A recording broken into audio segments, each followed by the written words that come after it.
firing, and it is a touchdown, A.J. Brown. Hurts made it look easy. A.J. Brown did the escape act, was wide open, and Hurts merely lobbed them the football. Smith and Brown flank to the far side. Got it. Double tight end to the near side. Hurts gives it off. No, he has it. He fakes. He throws. Touchdown! Dallas Goedert. Here's the 2-2. Swing and a drive down the left field line. Schwarber back. He's on the warning track, and that is out of here! Jeremy Pena over and out. The Astros lead 2-1 as Pena shoots a rainbow to left. The 3-2 to Castellanos. Ground ball left side to his right. Pena, shortstop has it, straightens up, throws the first in time, and that is the ball game. The Houston Astros defeat the Philadelphia Phillies 3-2, and they're up 3 games to 2 in the World Series. Headed back to Houston, 1 win away from a championship. Corey Nando and Friends, presented by Mayo Media.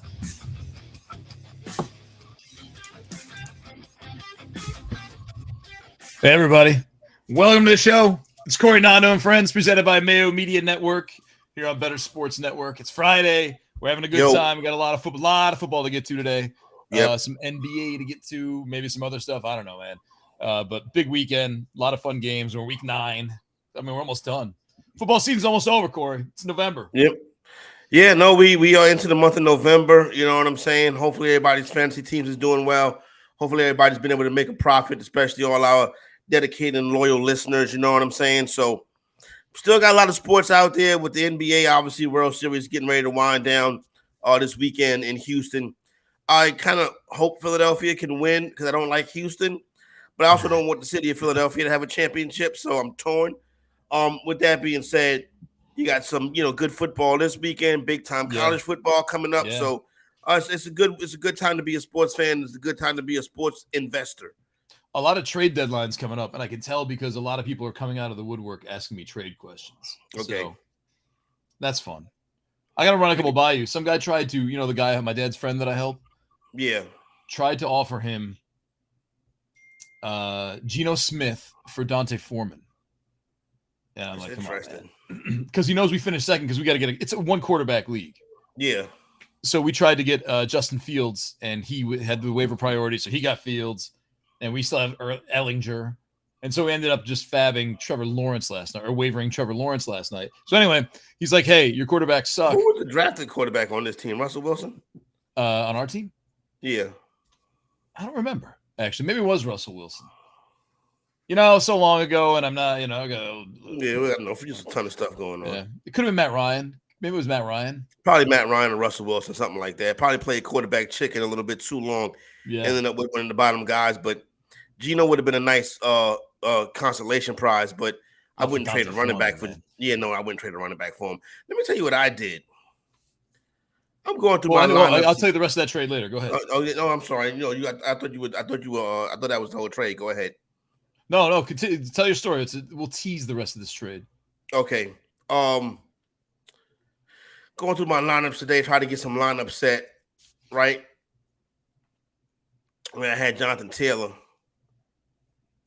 Took him out the lineup. Went to go grab Deion Jackson to put Deion Jackson in the lineup. Yep.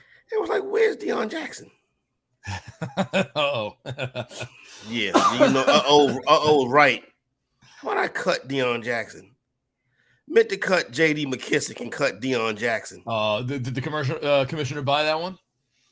I didn't even NFFC. I didn't even go to the commission. Oh, NFFC. Oh, it really was a mistake. It really was a mistake. I wasn't trying to be, whatever, trying to cheat nobody. And I'll accept the mistake. I'm not going to do that. It's lucky though, very lucky that this is a team that has Foreman, that has Singletary, that has Tony Pollard, and Alvin Kamara. So I wasn't going to play Jackson anyway. Right. But still, I did not want to put him in the waiver wire for somebody to use him against me. You know what I'm saying? You can't trade him either. So it's kind of like, you stockpile just for depth. Like, NFC, really. Exactly. It was terrible with that. I mean, like I said, it's not like I have a massive hole in running back now. Right. He probably was going to be able to crack the lineup anyway. Right. But like I said, still, I don't want him I guarantee you somebody gonna pick him up tonight. And it's probably gonna be the team I'm playing against. He's gonna have a game. He's gonna have the game of his life. Deion Jackson. There he is, his 7th touchdown. 3 yards, rushing yards, and 6 touchdowns in the first half. OJ Simpson tweeting, "Congratulations, Deion Jackson." I know, right? Yeah. Oh man. Yeah. All right. So listen to the rest. This is how the story concludes. So I said, this guy's trying to rip you off by having, he's trying to get a quarterback traded for a running back. Dante Foreman's like a bell cow. So I'm like, tell him we'll do. I looked at his team, like, tell him we'll do it for Saquon Barkley. Just like as an FU kind of move. Yeah. So the guy comes back and he's like, I won't do it for Foreman, but I'll give you Saquon Barkley for Kenneth Walker. And we're like, accept, and just jumped on that. Not bad. Got That's not bad right there. So he was doing it because he's dead at running back this week, and all the running back. And when we found out about, so he said something about how, like in the email where he's offered us the Geno Smith trade, he's like, oh, I'm screwed at running back. I need a running back. So last night we went on the waiver wire, and we had Michael Thomas, who released him. It's a free move basically. Who can you pick up? And we grabbed what was the dude, the Jacksonville backup. We're starting to load. Like we already had Kieran Williams, so we grabbed what's his name? 26-year-old, kind of washed up, had a chance, came back, not washed up. Jermichael Hasty. Jermichael Hasty, thank you. Yeah. So we were trying to just like get at least the next best guy off the wire. He wasn't going to play Jermichael Hasty anyway, but so anyway, he's screwed and he had a bye week. And so maybe I'm thinking now, like maybe people with Saquon Barkley are okay trading him for Kenneth Walker in your own leagues because of the bye week if they're hurting a running back. Like just to, it's almost an even trade. But with the bye week and you not having a zero, now we got to start James Robinson to the other running back. But whatever. No, I agree with you. I think that's interesting. If I was to trade Walker for another back, it would be a top back, a McCaffrey, a Barkley, Austin Eckler, someone like that, like you said. And I can see making. I don't like to make a trade just to fill a gap in the bye week, right? But this, as we start to get into this part of the season, wins. You never know wins and divisions, and if you play with divisions, whatever the case may be. Right, like that guy's 4-4. Like what are you gonna do? Yeah, 4-4 is not push. 4-4 is not push the panic button. Because you figure to make the playoffs, you're probably going to have to be 8-6, right? Yeah, maybe. I'm trying to do the math. Maybe 7-7 can qualify. Perhaps. Yeah. If you got the points, if you had a bad season, you got the points. You could get in there with 6 wins and a ton of points, probably 6 and 8. But 1,429 points will get you in. Yeah, something like that. Yeah. I need to start playing in leagues like that again because in the NFFC, only 4 teams make the playoffs, and it's like it's a fight to get into that 4. You know what I'm saying? Yes. We I don't. You know what? No. The low-hanging fruit is we should start a league here for the show next year. No, I hate doing that stuff. I really do not enjoy that at all. No, like for baseball, I won't do like hey, you guys gonna do a baseball league for fantasy? We're like, no. We did home run derby though. That was a lot of fun. That's fun. That's what we got to do is a home run derby. I do that. You know what I'm saying? Yeah. But sit up here and pick a league. It's not really and follow it every day. Another one. Thank you, know what I'm saying? It's pretty tough. That'll be the first league I stopped paying attention to. Guaranteed. Yeah, like we don't mean to sound like buttholes, you know what I'm saying? But it's like, it's a lot. Yeah. There are other ways we can all have a sense of community here. No doubt. Coronado and Friends League. Like in the chat where nobody's in yet. Oh, hit the fun button. Don't seem like that's it's Friday. Anyway, we got a lot to get to.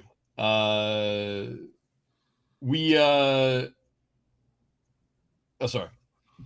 I lost something caught my attention for a second down here. Oh, I forgot to tell you the other thing. Number 1, that trade. Number 2, old mutual friend of ours. I had lunch with him today. Says hello. Who's that? The host of Foul Territory, Mr. Chris Manzo. Very nice. Okay. Shout out, Chris. I had to leave. Like, I got to get out of here. I got to do a show. Yeah, definitely. He said, tell Corey I say hi. I said, all right. No doubt. Definitely respond those same sentiments to Mr. Manzo. I will in the break. He's good. We'll just have him on one day. We'll have him call. We have surprised we haven't had him on yet. We need to get him on here and holler at him. He was saying how much he loves hosting sports shows. I'm like, jump on in one day. Yeah. Mm-hmm. Okay. we're gonna get some games. I don't know if you have the 5 Corey picks again like you used to, but like we'll get around to that. I do have them. I don't know if they're finalized yet, but I do have some. I need to change computers because I'm doing the show off the main computer. Yeah. At the secondary, I need to do the show off the secondary computer so I can put the main computer over here so I can have a better idea of the information I'm giving y'all. You know what I'm saying? That's why I just do but as we go through the games, I'll recognize them and I'll realize I might have 2 or 3 NBA plays that I seen tonight. Yeah. What did we do last night? Last night, I hate to do this, right? Because before I left, I said Eagles first half. Then the Eagles first half hit 8.5. So I said, I'm going to play the Panthers first half. But I couldn't tell nobody that. You know what I'm saying? Oh, come on. Why? I know, right? So I played the Panthers first half in the cash. And then I had the Orlando Magic on the money line, right? That cash. So 131-29 over Golden State. Golden State hasn't won a road game this year. They're on the road again tonight, but everybody's off. What else did I had Coastal Carolina. So we had 3 dubs last night. Tried to come back tonight. It's full slate in the NBA. I do got a couple college football games. Also seeing some of my sharp plays. Yeah. Some of my sharp guys have already put in some college football stuff. So I'm gonna tell that. I think Boston College plus 11 is one of them. BC plays tonight. So yeah, you got playing tomorrow. Oh, that's a good question. Yeah, I just saw Boston College plus 11. I'm a very bad Boston College alum. I think y'all play Virginia. I don't care.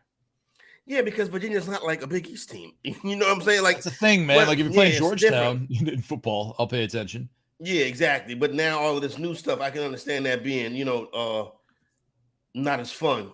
Oh, dude, I forgot. No, they play Duke. You play Duke tonight. Still don't care. Yeah, I don't blame you. I'm not going to watch it. I'm going to bet it, but I'm not going to watch it.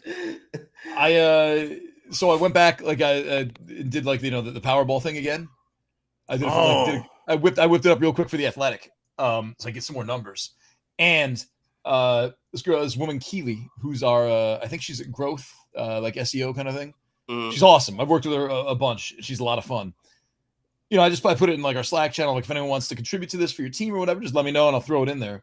She's like, I would like to do one, and here's my idea: the jersey numbers of the Kardashian ex-boyfriends who play in the NBA. That's awesome, right there. It is amazing. I can pull it up if you want, man. It's like we got to break this down and go through it. You know what I'm saying? It was very are we including the Jenner kids too?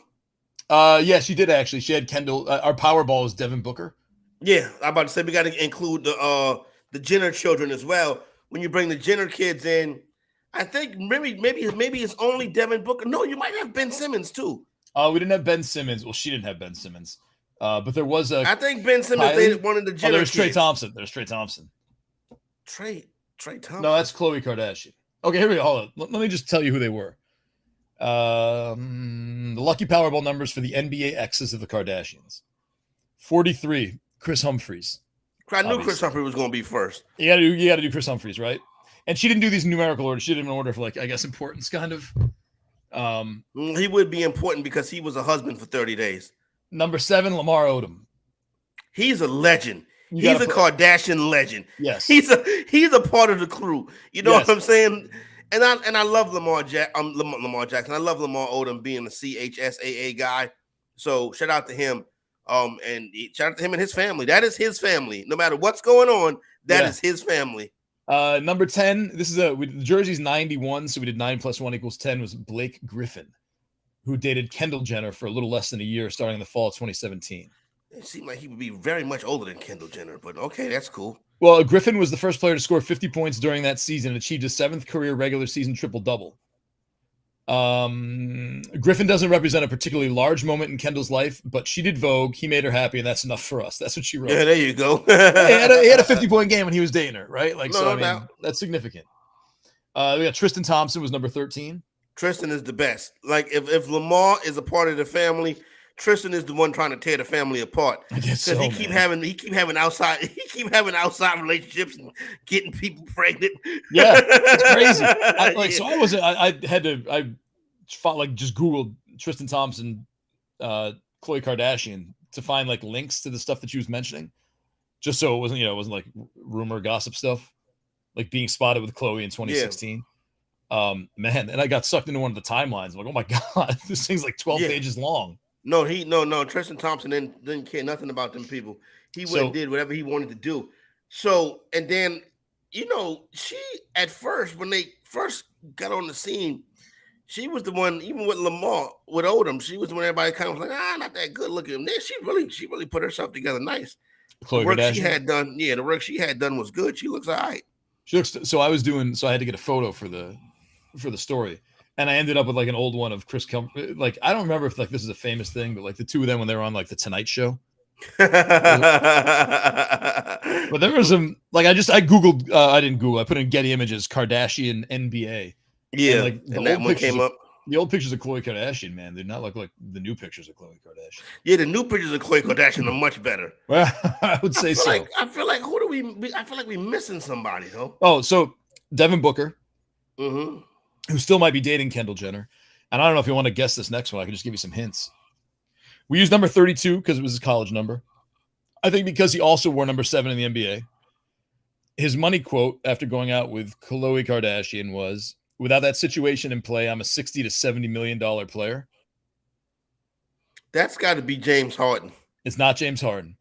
He appeared on Keeping Up with the Kardashians and Courtney and Khloe Take Miami. No, James would never do that. He played his last NBA game in 2009. Oh, he's retired. Well, he played a lot of like G League and stuff like that. He played North Carolina. Oh, that might be the original. What's my man's name? The one that tried to blow up all North Carolina. Oh, man. Oh, he was a very popular Tar Heel. His name skips my mind right now. Rashard McCants. That's it, Rashard McCants. Rashard McCants, yes. He was like one of the original Kardashian. Yeah. He was one of the originals. He got in that camp real early. Yes. And then remember, he tried to take North Carolina down. Talking about what was he had a big scam. They don't fool with him no more. Like North Carolina basketball is a tight-knit family, and Rashard McCants is on the outside of it. All right. I didn't know that. Mm-hmm. He's probably right. I mean, can you imagine losing $60 to $70 million because you went out with Khloe Kardashian? You remember That's crazy.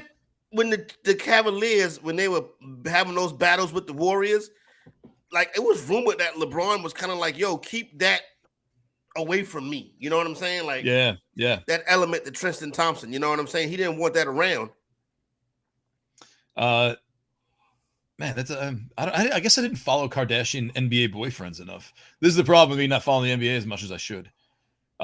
Last two we did, I thought you'd find them cool. We did Kevin Costner's sports movies. Okay. For number 1 for draft day because he had the number 1 pick. Number 7 for Tin Cup because he played the 7-iron in that famous hole. Number 17 for his jersey and for love of the game. Number 45 was the Tomatometer for love of the game. Mm-hmm. And then 67 is his age. And then we did 8 for Crash Davis's jersey number in Bull Durham.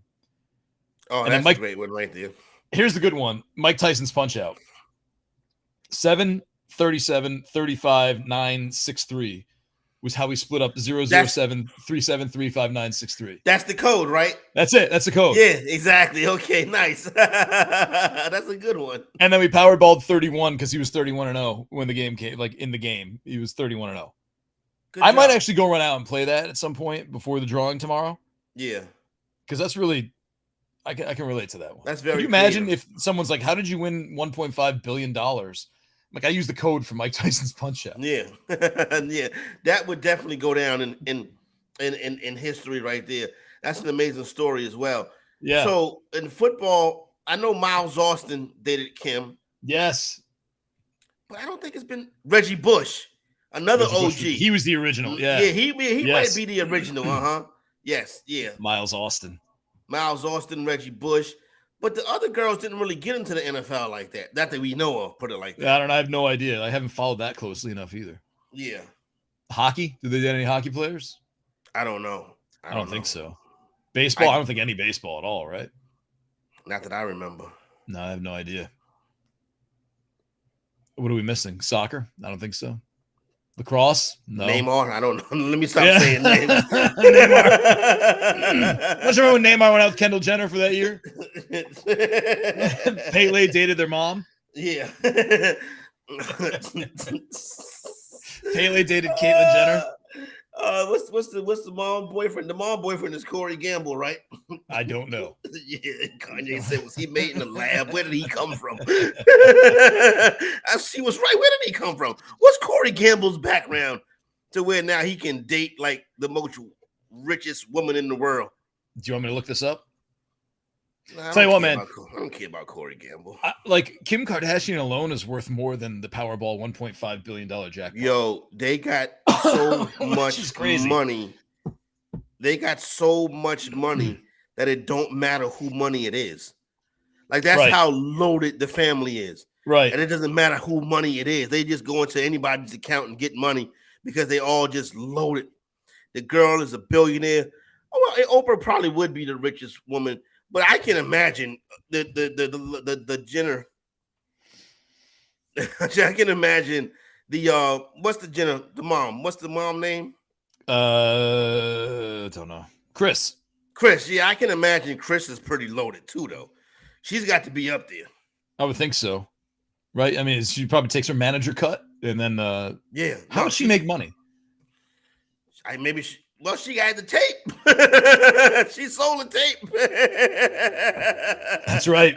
Now that would be a handshake Hall of Fame. Y'all said that in the back. That would be a handshake Hall of Fame. Absolutely not. Not for me. Oh, come on, Nando. No way. She's accomplished nothing. You're right. She has, but still, that's rare. That's a rare. Kris Jenner is a rare handshake because you got to be like in what's that area of Hollywood they live at, where all the celebrities be at? I have no idea. Calabasas or whatever that's called. You got to be like you got to get into that crowd to shake her hand, and that's tough. Like she live in the same neighborhood as like LeBron James, where the kids go to. What's the school the kids go to? Where LeBron James' son go to. That's a lot. You got to be up there to get into that. Yeah, shake no her way. hand. I think she's out there too much. I can't see her going to the school to drop one of her grandkids off. Sierra Canyon. Yeah, she pulled up to Sierra Canyon. Oh God, send it off. North School running in. You know who would be a handshake Hall of Famer for me in that? Paris Hilton. Well, she's the OG. She set it off. Yeah, but I mean, like none of the Kardashians really would be, but I think Paris Hilton would be. Yeah. Don't know why. All right, let's get some fantasy. How about that? So that's what we was doing. I don't know. When Jalen says we're going off the rails, I feel like that's a warning. I'm not worried about that. Yeah, we should be worried. You're just like, hey guys, this is a great conversation. Yeah, exactly. You guys actually went a little too far. Yeah, we're fine. Thank you. Hey, Justin Fields. I know we bring him up a lot, but I feel like this is a big week for him this week. I like him. Yeah. I would jock market him this week, right? Yep. I would go jock market. I sprinkle the Bears money line. I think I like how they're coaching him. I like how they add the run element, and I think the run element helps gain the passing confidence. See what I'm saying? 100%. So I think they've taken the training wheels off. I'll admit I was tough on him, but that's tough love. That's right. You knew. That's tough love, right? It's not that I want to see him do well. So I criticized him. He turned it around. He did. We're really proud of him. I'm not hearing a lot of people be like, he's going to be much like, yeah, he's top. You see all this, everyone jumping on the bandwagon now, like, oh, he's top 5 in the last 4 games, fantasy points per game. I saw a graphic yesterday somewhere about it. No one's actually saying like, hey, rest of the season, he's got Chase Claypool now. You know what I mean? Like that's. I don't know if I'm gonna go that far. We'll see what Claypool does.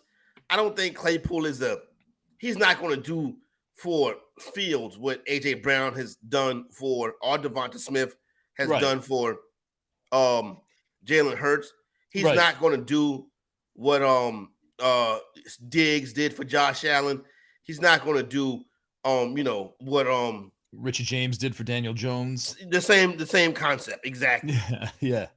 But we have reached an interesting point with the 2021 draft class. We have. Yeah, to where the best quarterback is starting to look like Justin Fields. When did we get here? I did not think we was going to get to this point, especially how last year ended and this year started. Isn't Justin Fields basically, doesn't he have history on his side? Like Trevor Lawrence. I guess Trevor Lawrence can run. He hasn't. I don't know if Trevor Lawrence is being coached right yet. That's what I work because to me, Lawrence is the best pedigree. He's the best quarterback pound for pound, in my opinion. But do you see him throwing 300-yard games? I don't see him throwing like 300-yard games. That's the thing. That's not there. You see flashes of Lawrence's brilliance. Right. And then you see a lot of what's going on here. You know what I mean? Yeah. Like he's throwing some bad interceptions, but then he'll come back the next drive and throw an absolute dime. You know what I mean? Right. So it's like, I'm going to give Lawrence a mulligan for year one because that dude, Urban Liar, who was his coach, you know what I'm saying? Right. Now, Doug Peterson, let's pick it up, Doug. You know what I'm saying? Let's pick it up. Coach this team like it's a team that just had the first pick in the draft, another team that can win a championship. They're going for it on fourth down. Stop putting your team in tough spots. Take the points, get off the field. A punt, not a bad play. Although those are some extra plays for Lawrence, 5 extra. Yeah. But anyway, but that's the thing. Like, I don't fantasy-wise, I guess you're talking about class 2021. I could see Trevor Lawrence leading his team to a championship game, like next year, the year after, 4 of 7 years. But like not like being a 26 point per game fantasy quarterback, like caps off at 17 because he throws for like 220 and 2 touchdowns and maybe runs for 23 yards. Do you think when the careers are over, who would you think is going to be? When we look back at the careers, are we going to say, who are we going to put ahead? Joe Burrow, Justin Herbert, or Trevor Lawrence? I think it'll go in that order. Maybe Lawrence and Herbert switching spots. Now, you would, when they all was in college, you would have said Lawrence, right? Herbert, right? Then Burrow. Yeah, but things can change. You never know. Like, look, if they continue to struggle without Jamar Chase, I don't know who that's on. I don't know if that's on Joe. I mean, does that mean Joe Burrow can't get it done without Jamar Chase? I don't know. Could be. I think we've seen him do it though. We have. Maybe that was just a fluke last week. I'm willing to chalk that up as a fluke. Herbert to me is just, I don't know, like what's going to happen with Mike Williams and Keenan Allen, over the next couple of years. Yeah, and what's that receiving core going to look like? And what can he do now with DeAndre Carter? I'm playing DeAndre Carter this week. Me too. Hey, me too. It happens. But like Lawrence is just like, again, like maybe Lawrence is like smart, great, generational talent for real NFL, but not for fantasy, man. Like I take Justin Fields 100 times out of 100 over Trevor Lawrence in fantasy for the rest of the season. For the rest of this season, I might take Geno. I'd take Geno Smith over Trevor Lawrence. I know this is boring. Let's not talk about. No. That's not why I was yawning. No, I was yawning because I didn't get adequate rest last night. Oh yeah, tell us about that. Remember I was telling you somebody come to my house at nighttime? Nah. I didn't get adequate rest last night. You're painting the tossing and fence. turning, you know what I mean? Yeah. And of course, Kennedy, she gets up and she getting ready for school, you know what I'm saying? And I got to get up and get ready for school with her like I'm going, you know what I mean? So Right. Burning it on both ends of the candle last night. Sounds like fun, man. If it makes you feel any better, fun. I was on the ground between 2 beds, with a little blanket pulled up over me. And this one would wake up and I go, don't worry. And this one would wake up and I go, don't worry. And this one would wake up and I go, don't worry. Yeah, no, that's a lot, bro. Yeah. He said, who you telling? Tell me more about your terrible situation that you had. I know, right now. I'm sorry, I had to wake up this morning? Yeah, I'm about to say at 7:30. Yeah. Good times. Yeah, great times. Have we decided what we're going to do for Christmas special yet? No. What would you want to do? Sky's the limit. I feel like it's got to be Handshake Hall of Fame, something like. I think it's got to be around the Handshake Hall of Fame. We can work on that. Maybe we can do something with the quarterback house. We haven't brought that back yet. We check back in on the quarterback house next week or something. All right. We'll figure it out. I think so. We got time. We got a little bit of time. Unless we want to start getting practice and rehearsals and voice actors. Chris Manzo, we could ask him to play something. So yeah, we could ask Manzo. He'd be good at it. So we did Antonio Brown Stole Christmas, right? Saved. Antonio Brown saved Christmas. That's right. Although this time we could do actually Antonio Brown Stole Christmas could be an amazing sequel. That would be a very interesting sequel. Antonio Brown Stole Christmas. Yeah, that's not bad. He's a villain now. He is a villain now. Who can we use, right? Like, who would be a great Christmas theme? Do we do like Geno Smith? Like, do we do like Geno Smith? You know, a Geno Smith holiday. You know what I'm saying? we could fashion a Rudolph kind of underdog story around Geno Smith. Yeah, that could be it. Yeah, I mean they're very similar. You know, counted out. Everyone made fun of him, and then saves Christmas. That's an interesting idea, right? Geno Smith. If you take the claymation specialist canon, even Santa Claus was a dick to Rudolph. Maybe we do something with Tyreek Hill. He never had a broken jaw. Like Tyreek Hill is so fast where he can, like Santa tears his ACL, right? And Tyreek Hill has 2 hours to get everybody in the country their gifts to wake up in the morning, and he's so fast, and he just boom, and he takes off. And he's running fast and delivering gifts. Maybe something like that. That'd be great. I would like that too. Yeah, that's great. We got a lot we can do with this. We can have we could have vignettes. Yeah. Yeah. Yeah, we could. There's a lot of things we can do with it. Little jar. I don't think there's much we do. There's Frosty, and we can do someone who melts. every. Yeah. Like that could be who's Bigfoot? Jared Cook. Yeah. Oh, Kyle Pitts. Yeah, perfect. Kyle Pitts. Yeah, the year Kyle Pitts disappeared. Kyle Pitts equals Frosty. Yeah, Kyle Pitts is Frosty. He's melting right in front of our eyes. What's wrong with Frosty? And he's like, I can't catch no ball. They don't like me. Throw me the ball. This is perfect. Done. Yep. Kyle Pitts is Frosty. Geno Smith is Rudolph. Tyreek Hill. We'll figure that out. It's his own kind of thing. Got it. All right. Tell you what. Let's take a break. Ray Flowers is Santa, Adam says. Yeah, that's awesome. We can do that. All right. Let's take a quick break. We're gonna come back. Apparently, we got a theme song for the Handshake Hall of Fame. How about that? Oh, that's what's up. Let's do it. All right. We're gonna take a quick break. We'll be right back after this. 22! Bettor Sports Network is betting, fantasy, collectibles. It's sports talk done better. Better.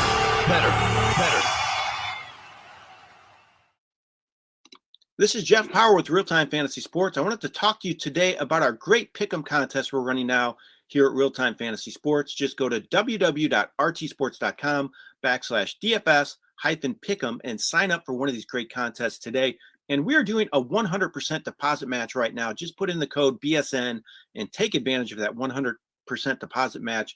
I'm going to give you 3 of my favorite plays this week for Pick'em when it comes to week 9 of the fantasy football season. My first one is running back Aaron Jones. I love him for the over 17.6 fantasy points. He's really been playing great right now. He has 19 plus fantasy points each of his last 2 games. They're using him as both a runner and receiver. He had a season high 143 rushing yards last week. He has 13 catches his last 2 games. I think he'll do really well this week against a very bad Lions defense. Detroit allows the 3rd most fantasy points to running backs and 32.1 points per game. So I love Aaron Jones and the over 17.6. My next favorite play this week is DJ Moore over 68.5 receiving yards. Moore's been really good with the addition of PJ Walker as his starting quarterback. He has played his best football this season. His last 2 games topped the 100-yard mark for the first time all season last week. He has scores 2 straight games, double-digit targets each of those games. He was targeted double-digit times just once all season before his last 2 games. So I think he's going to keep it going this week against a really banged-up Cincinnati secondary that allowed 268 passing yards to a pretty mediocre Browns passing game last week. Love more in this matchup. And my last play for this week is Jared Goff and under 19.1 fantasy points. Now, I like Green Bay to score a lot this week in the matchup against the Lions. I don't like the Lions to score too much, especially after trading TJ Hawkinson. DeAndre Swift is banged up too. I don't know who Goff's going to throw to outside of Amon-Ra St. Brown. I think he's really going to have a struggle in this matchup against Green Bay. They allow the 4th fewest fantasy points to quarterbacks.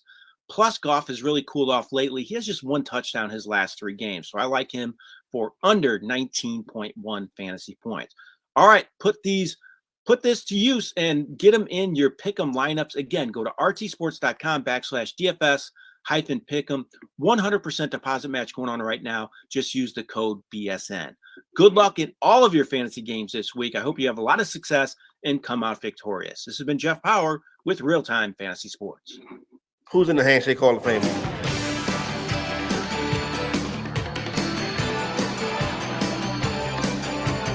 Bryce Harper, Chris Jenner. Allen Iverson, Marcus Camby. I've never shook in Beyonce's hand. Doug Flutie. I actually shook his hand. Ric Flair and Mike Tyson. Both of them. Boy George from Culture Club. Al Pacino on the street.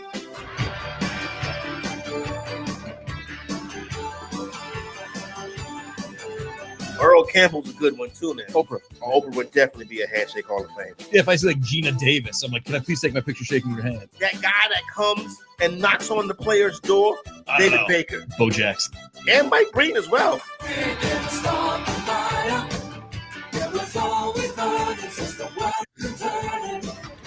Mike Breen. Legendary. Oh, Mike Breen is that's my favorite person in the world. Mike Boy Breen. George and Mike Breen somehow come on in the same Hall of Fame. That's amazing. How else would you get them in the same Hall of Fame? Mike Breen did the Knicks game the other night when they played the Hawks. He didn't do the national broadcast, because Sparrow do some Knicks games too, but Mike Breen did it the other night. Always good to hear Mike Breen, but I really like him in NBA playoffs. But I was watching last night, Nando. Yeah. NBA TV post-game show. And I put on my media critic hat. All right. So, host is Chris Miles. Chris Miles is a cat from Harlem, as a matter of fact. He went to Rice High School. He was at Rice probably like right after Felipe Lopez left. So he was there. He does a good job on NBA TV, solid host. You know what I'm saying? And then with him, he had Jamal Crawford, and he had Candace Parker. When Candace Parker is done playing, there's going to be a bidding war for her services like you've never seen before. Really? Because she's fantastic. She's the best. She's the best. She's the next big thing, Candace Parker. Nice. So you can put her in the studio. Let's say Chuck or Shaq leave. You could put her in the studio. She'd be perfect there. You could send her out like Doris Burke and be an analyst. She can do it all. And I'm sure ESPN is going to come after her too when her playing days is over, right? But last night, though, they did this thing where they had like Candace Court, and she was talking about teams tanking. Yeah. But it was a pre-programmed, like it didn't happen off the cuff. Okay. So I didn't like it. Like the information was good and everything. They had the graphic information. They had her standing there with like a little gavel. You know what I'm saying? All right, and I was like, I didn't like it. I think a conversation like that is better if it happens naturally and they're sitting at the desk. You know what I'm saying? So was she on a script, or was it just like they were setting her up so cornerly and she had they were setting her? It was a stand up with all three of them, right? She was off to the side. Well, and then she had a little table with a little gavel, and she was talking about how teams are being tanking. Yeah, but teams. It was a good conversation, right? Right. But when you have to pre-program stuff like that, your programming and your talent has to be elite. Obviously, Turner is elite in the talent, but I would have thought it'd been better if it was not scripted, or if it was scripted, but she was sitting down. When you do all of the dressing up and stuff, to me, it made it feel corny. I think Jamal Crawford was very good. I think he could have a future in this business. Right. I'm about to say he's clean and well spoken. I can say that. You can't. But he is, though. He was clean and well spoken. You know what I'm saying? But that's not like a bad thing. Anybody cannot talk good. You know what I'm saying? Any race cannot talk good. I'm not talking good right now. But if I need to throw that, you had a long night. Yeah, but if I need to throw that St. Raymond's on, you know what I'm saying? It's different. All right, we got a caller. Let's see what this is. I think it's still in the back end. Oh, there we go. What's up, James? What's going on? Hey, fellas, love the show. Big fan of game balls every Tuesday. Set my watch to it. Thank you. I appreciate that. And for Nice. you get a game ball. There you go. All right. I got 2 questions. I got a fantasy question and a Handshake Hall of Fame question. Which do you want first? Let's go with fantasy question first. All right. In a PPR league. Let's get that one out of the way. Yeah, let's get out the way. Curtis Samuel. Last spot in a PPR league. Curtis Samuel or Devin Duvernay? Well, Duvernay. It's interesting. I mean, it doesn't have Rashad Bateman anymore. I don't know if that matters, but it seems like Isaiah Likely's on the rise. So it seems like those two cancel each other out. And Curtis Samuel is just, part of a dysfunctional Washington team. Always, forever dysfunctional. Yeah, that's my dilemma. I don't even look at the opponents for this one. I would play. This is a tough call right here, but I'd play Curtis Samuel mainly because I think Samuel is. I think this Washington and Minnesota game is going to be back and forth. There's going to be a lot of throwing the football up and down the field. I expect Minnesota to control the game, so I like Washington playing from behind. So I would go Curtis Samuel. I think you would Duvernay. You're looking for a big play. I think Samuel will give you some consistency. Big play Duvernay. Right. Yeah. All right, I will probably go with Samuel. Now, my nominee for the Handshake Hall of Fame, someone I've shook in their hand, Tom Brokaw. Is he worthy of the Handshake that's Hall? a good one. Right that there. is a good one. That's an an interesting right one. That's a good one. But it's not an elevator one. That's cool. Well, this elevator been on 7th Avenue in New York City? It may have been, yeah.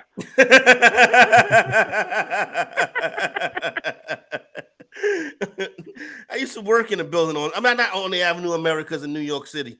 So you can definitely get on some famous elevators in there. Bank 27 to 37. We'll Yeah. just put it like that. Yo, really, it's interesting.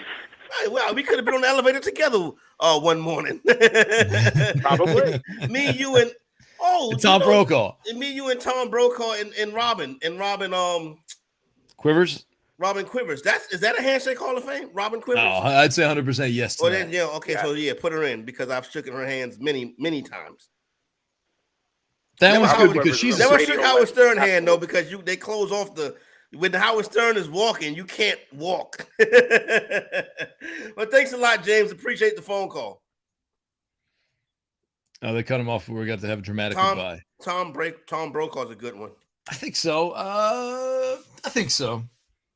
They don't make newsman like that no more, Nando. You know what I'm saying? I think they kind of do, but they're all just young. Wait a minute. He had a controversy too, right? Tom Brokaw, didn't he? No, I don't think Tom Brokaw did. I gotta say no. I gotta say Tom Brokaw did not. What would his controversy have been? Didn't somebody fake something? Oh, that's Brian Williams. Okay, Brian Williams. Thank you. Yeah, I don't want to mess those guys up. Like the old school newsman, like Tom Brokaw, like Bernard Shaw, like trustworthy. Like, you know what I'm saying? You don't think they bull jobbing you. That type of newsman. You know what I'm saying? Is Anderson Cooper falling on that? I like Anderson Cooper. You know, he Handshake Hall of Fame too. I think he would be. Cooper, he worked in that building with us. He worked in Jock. He did his really? show he had a show a daytime talk show a couple years ago. All right. He did it from Jackson Lincoln Center. We would see him all the time. I'm about to say we would see him in his entourage all the time. Still a nice guy. Yeah, he has an interesting entourage. Yeah.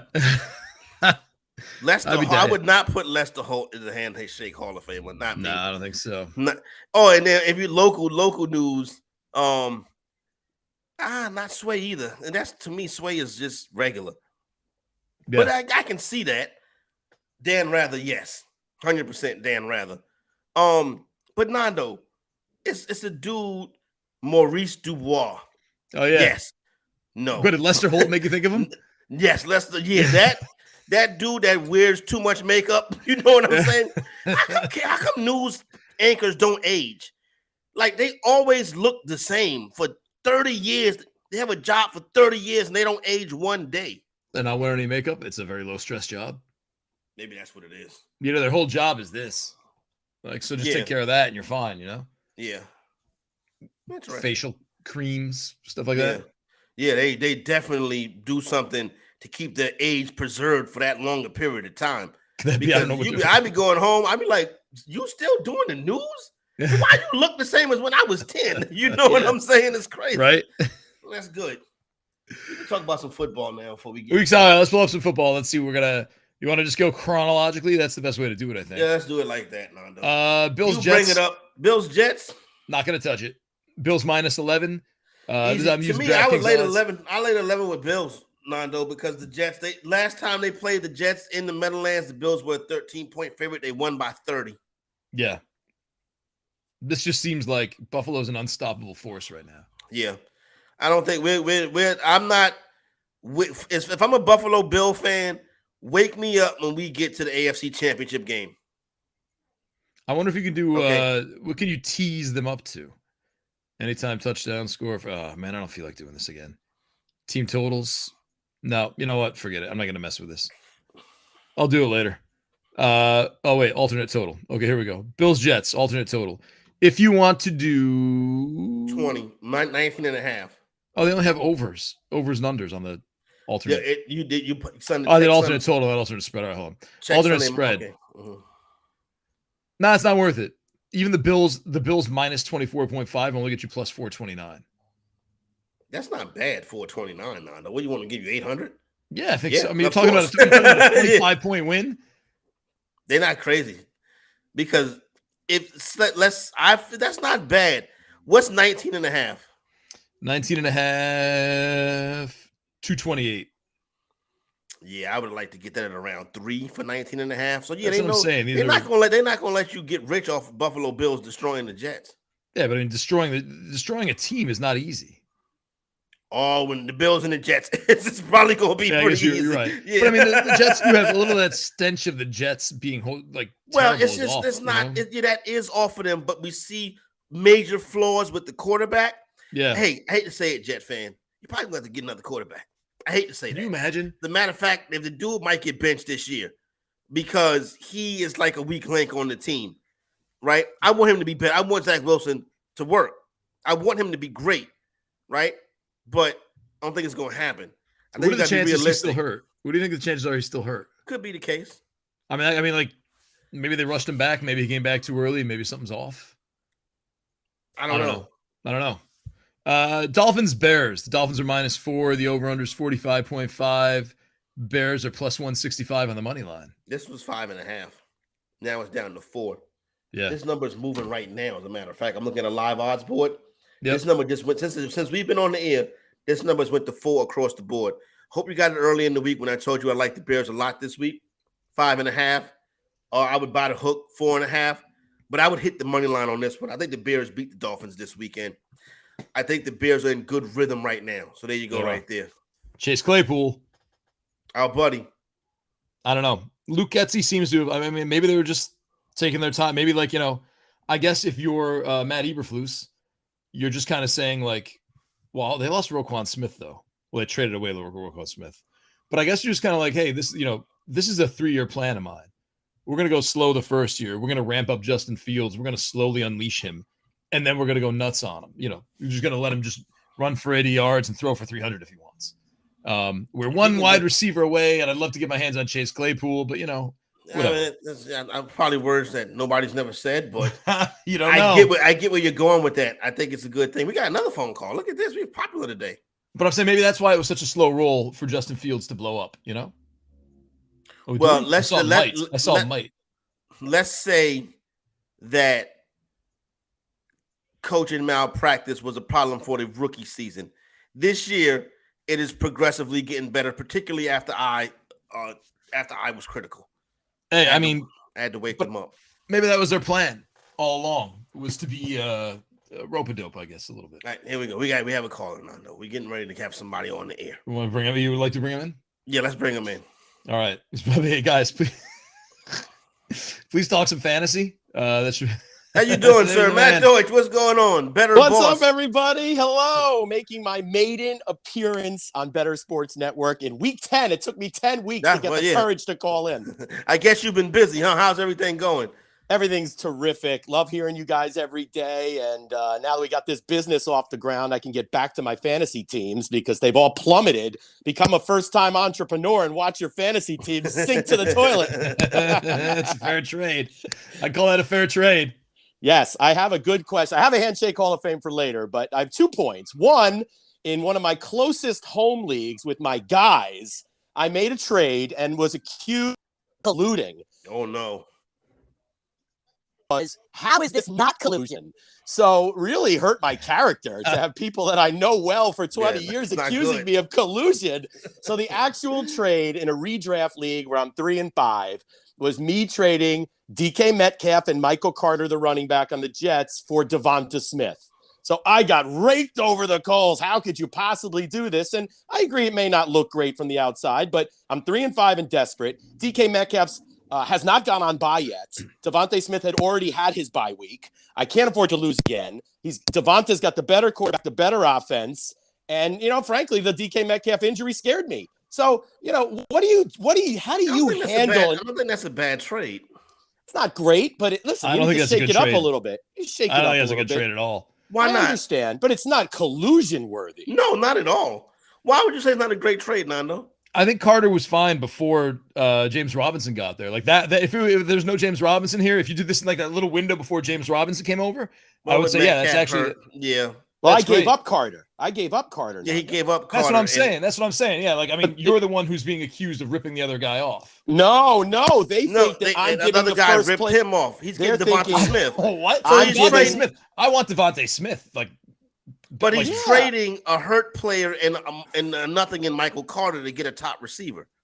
That's what I'm saying. Metcalf's not hurt. To be fair, Metcalf's not hurt. He played. That's true. Week. Well, he can play.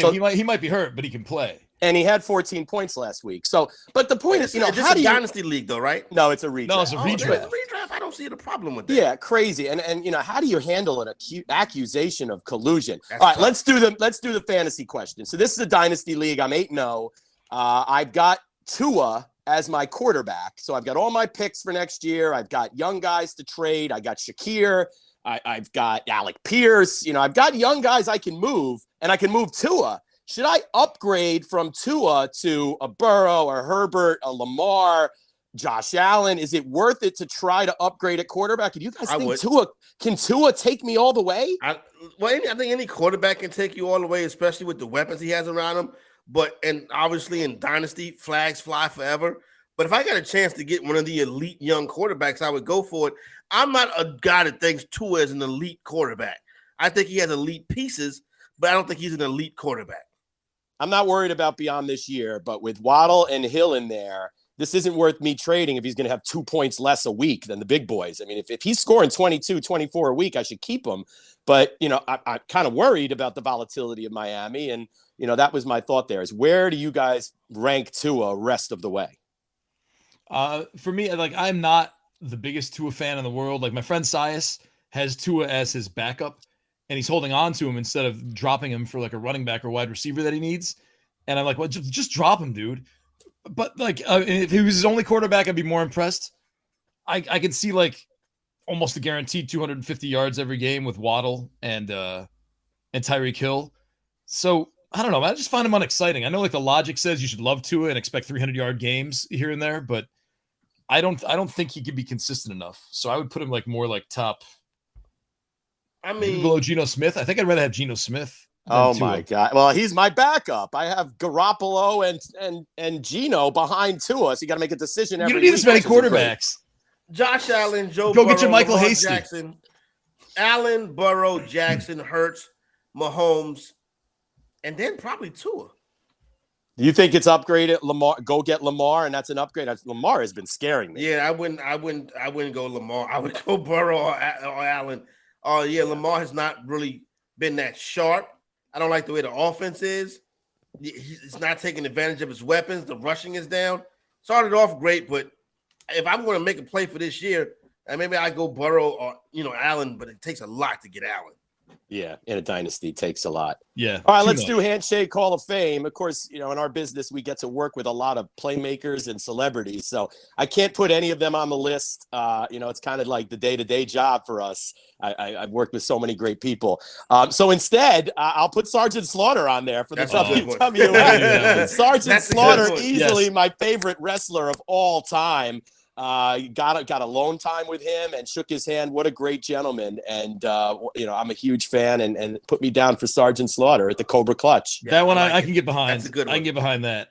That's a good, and this wasn't like a serious, this wasn't a industry thing. You were how'd you meet him? No, he was in the Sirius XM lobby all by himself, and I approached him. Yeah.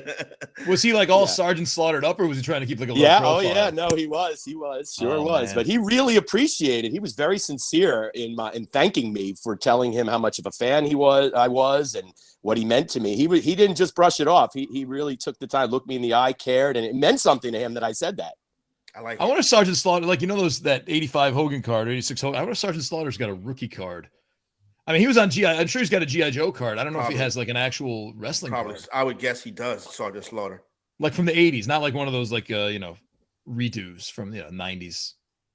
2020. I'm sure there's like a 2020 Topps throwback Sergeant Slaughter card, but I'm talking like 85, 86. Would love to do some more wrestling talk with you guys down the road. We should get some wrestling rankings out there. Everybody's got a wrestling story, and we should think about doing some wrestling. You may have the two worst guys on this channel for wrestling talk. Maybe, but I used to have a little wrestling. My pops, we used to go to the Beacon Theater and watch the wrestling on closed circuit. That's all right. We'll go to Front Yard Fantasy. I hear they're really big into wrestling. Well, that's definitely right up their alley. we can do. Hey, here's my 1986 top 10 wrestlers. The Killer Bees. I got Tito Santana, yeah, exactly. Coco Beware, Kamala, the Ugandan giant, Mr. Fuji, manager, not a wrestler. Ricky the Dragon Steamboat. Great. Obviously, Roddy Piper and Jimmy Superfly Snuka have to be there. Brother Love. We can do this. I think we can. Honky Tonk Man, of course, the Honky Tonk Man. Honky Tonk Man is clutch. He hit you with that guitar. That's right. Jake the Snake had the snake Damien in his duffel bag, a real snake. Scary. That was very scary. Very scary. Leaping Lanny Poffo. And of course, we got to let the fabulous Moolah in there. Yeah, since we're so diverse and inclusive on Better Sports Network. 100%. The fabulous Moolah.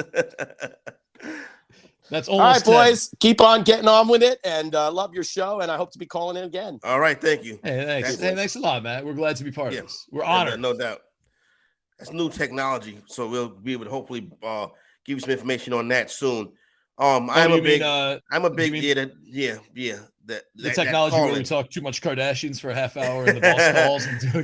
Corey's the big Hacksaw Jim Duggan guy. Hacksaw Jim Duggan. Oh, Hacksaw might be a Long Island guy. Hacksaw Jim Duggan.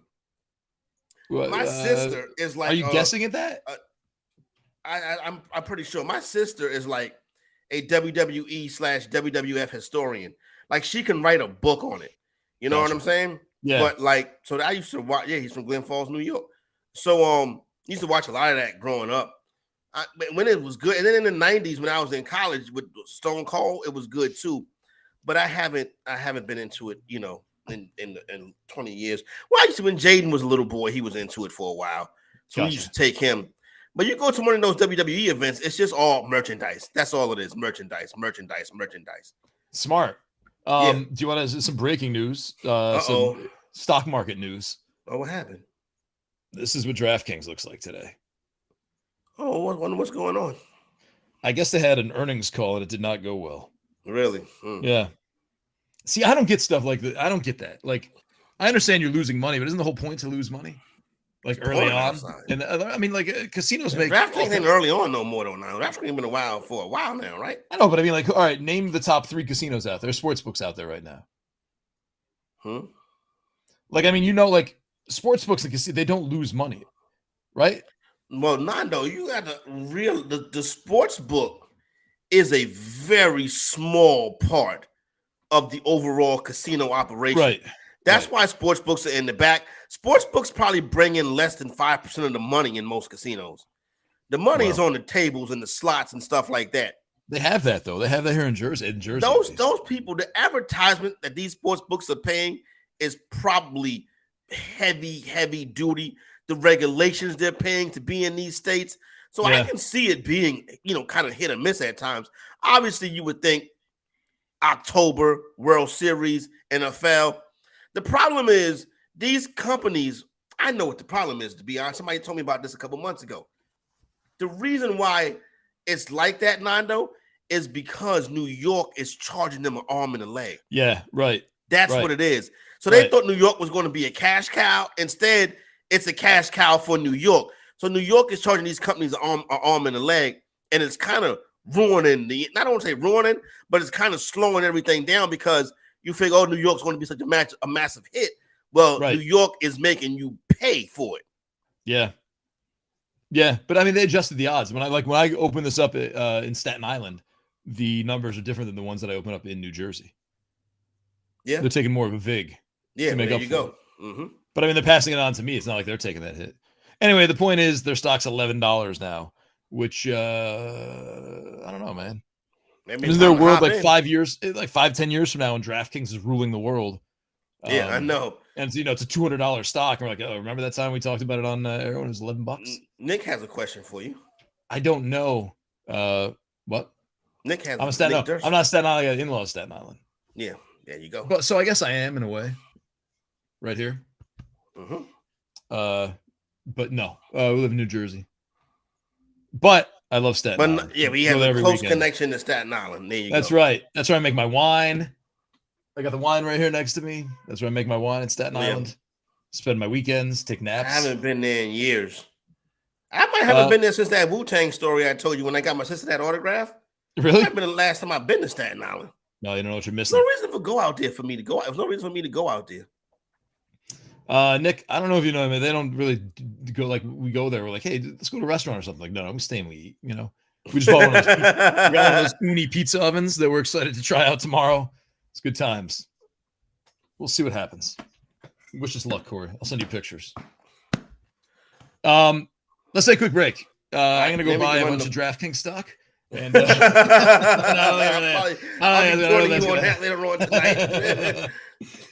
we'll jump back in. We'll jump back into the NFL. We've been through 1.5 games, and we got a lot. I mean, it's confusing games again this week. Not as bad as last week, but I'm looking at it. I'm like, no. Just gonna dump it all on Carolina and see what happens. Let's talk about that game when we come back. There you go. All right, great. Stay tuned. Excuse me. We'll be right back after this. Corey Nando and Friends, presented by Mayo Media. Again, with your BSN timeout. And today we're talking about one of my favorite subjects. That is the futures market for the upcoming college basketball season. With me, as always, the captain of our ship at Green Screens Media, Mr. Mike Holland. Mike, why don't you kick us off with some favorites that you think are still good bets to place? Yeah, let's go with national runner-up North Carolina, plus 140 to win the ACC, plus 900 to win the national championship. Core 4 players are back: Baycott, Love, Davis, and Black. Coach Hubert Davis entering year 2 with confidence. The loss of Brady Manick is tough, but Northwestern transfer Pete Nance will help soften that blow. Let's slide over to the Pac-12. Some West Coast action, plus 190 to win the Pac-12. Plus 1,600 for UCLA to win the national championship. Coach McCronin has done a fantastic job building up this powerhouse program.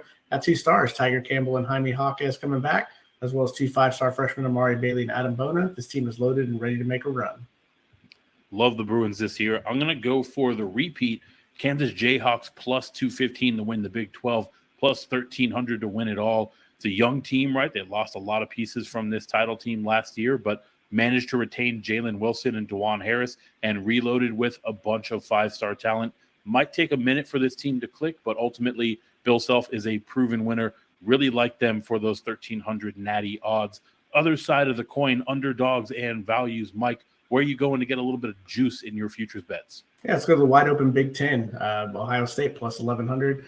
Loss of EJ Liddell and Malachi Branham to the NBA was tough, but can be relying on a lot of freshmen early on, like Bryce Sensabaugh, Tanner Holden, and Sam McNeil coming through in the transfer portal. His team has question marks, but they may have answers by midseason. Let's slide on over to the ACC as well, plus 2,000 for Notre Dame. They finished tied for second in the ACC last year. They returned a veteran squad, includes lethal three-point shooters Cormac Ryan, Dane Goodwin, Nate Lejeski. Incoming 5-star guard J.J. Starling could be the X factor.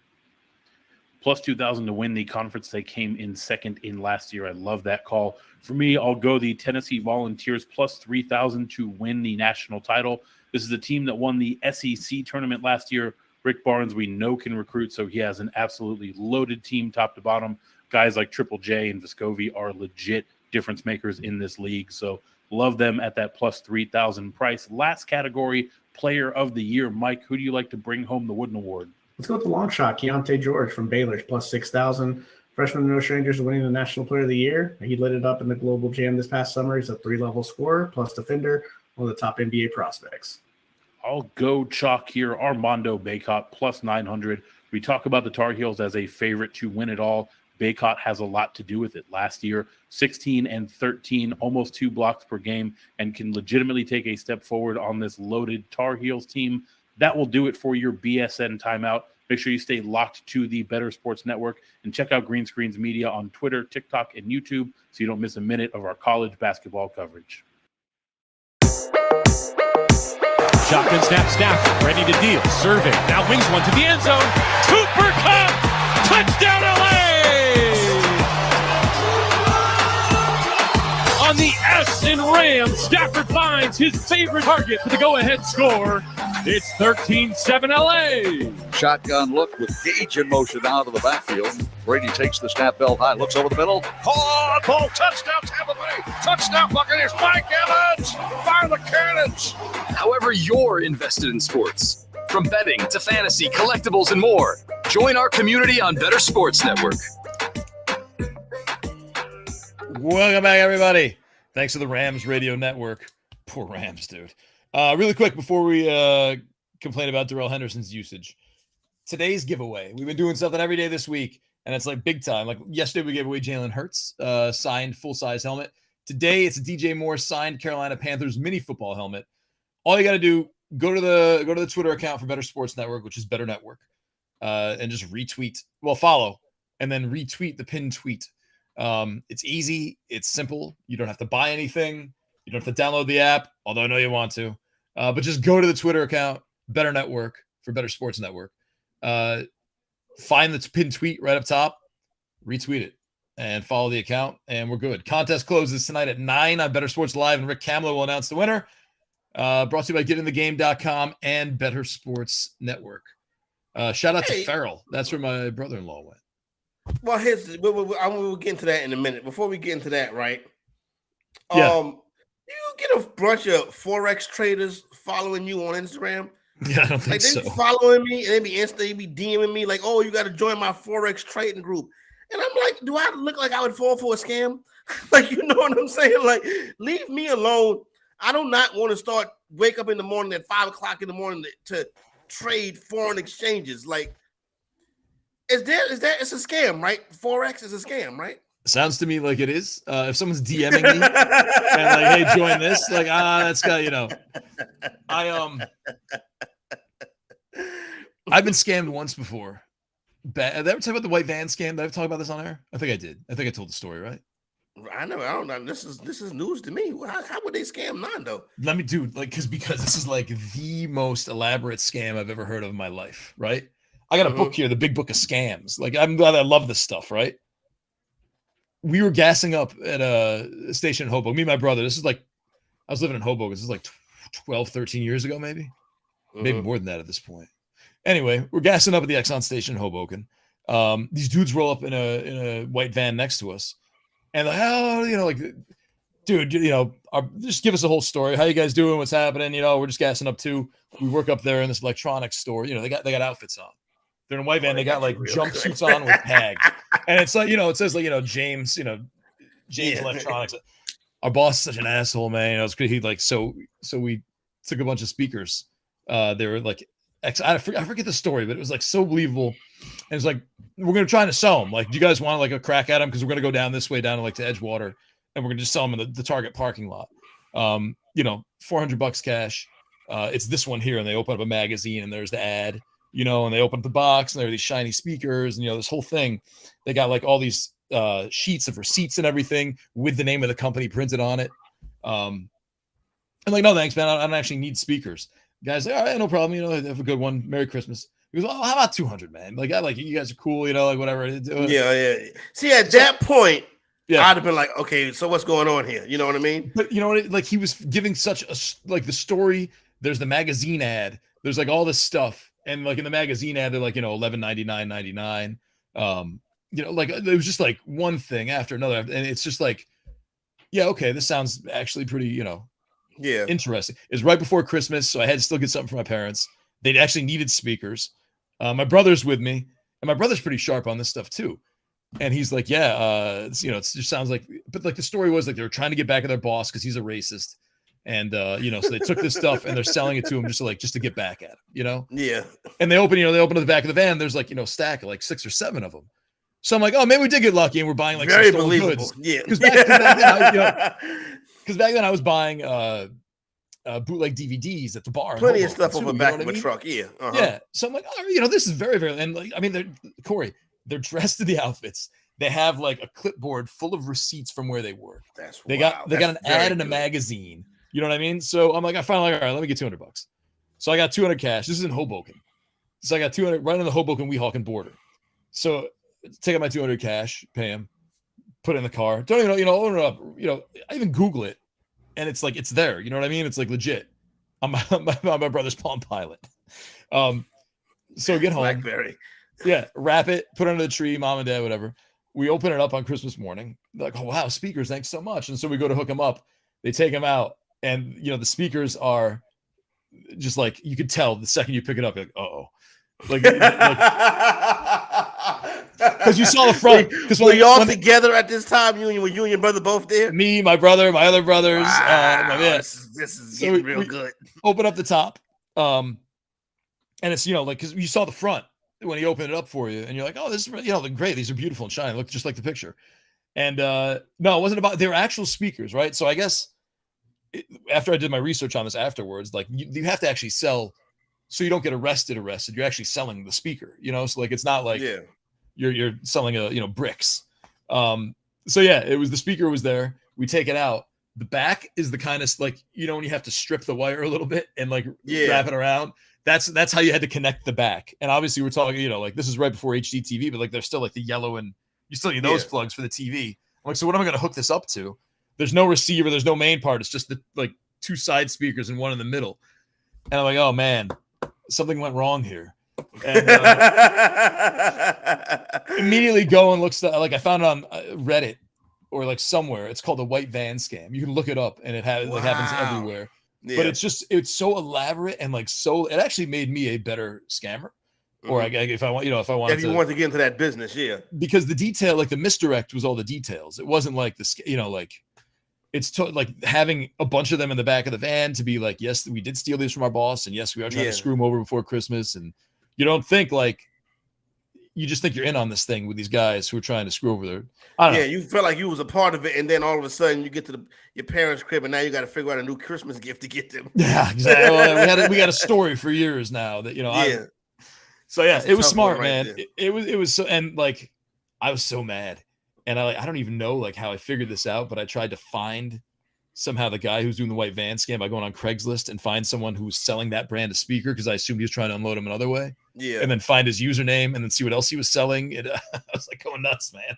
I was so mad on Christmas morning. I'm about to say, I know they got you good. Yeah. So anyway, if anyone wants to look up white van scam, go right ahead because it's you should. Don't befall the same fate. It's very smart and sophisticated, even though it doesn't look like it. Be very careful and don't. And if somebody DM you on Instagram about Forex trading, don't fall for it. That's a scam too. Don't do that either. But you should. The Reddit scams subreddit's a really good one too. It's the just Reddit/r/scams. Very good. Very entertaining. So anyway, I've not seen The Sting, but I'm gonna write it down and check it out. I'll put that on the shelf with everything else.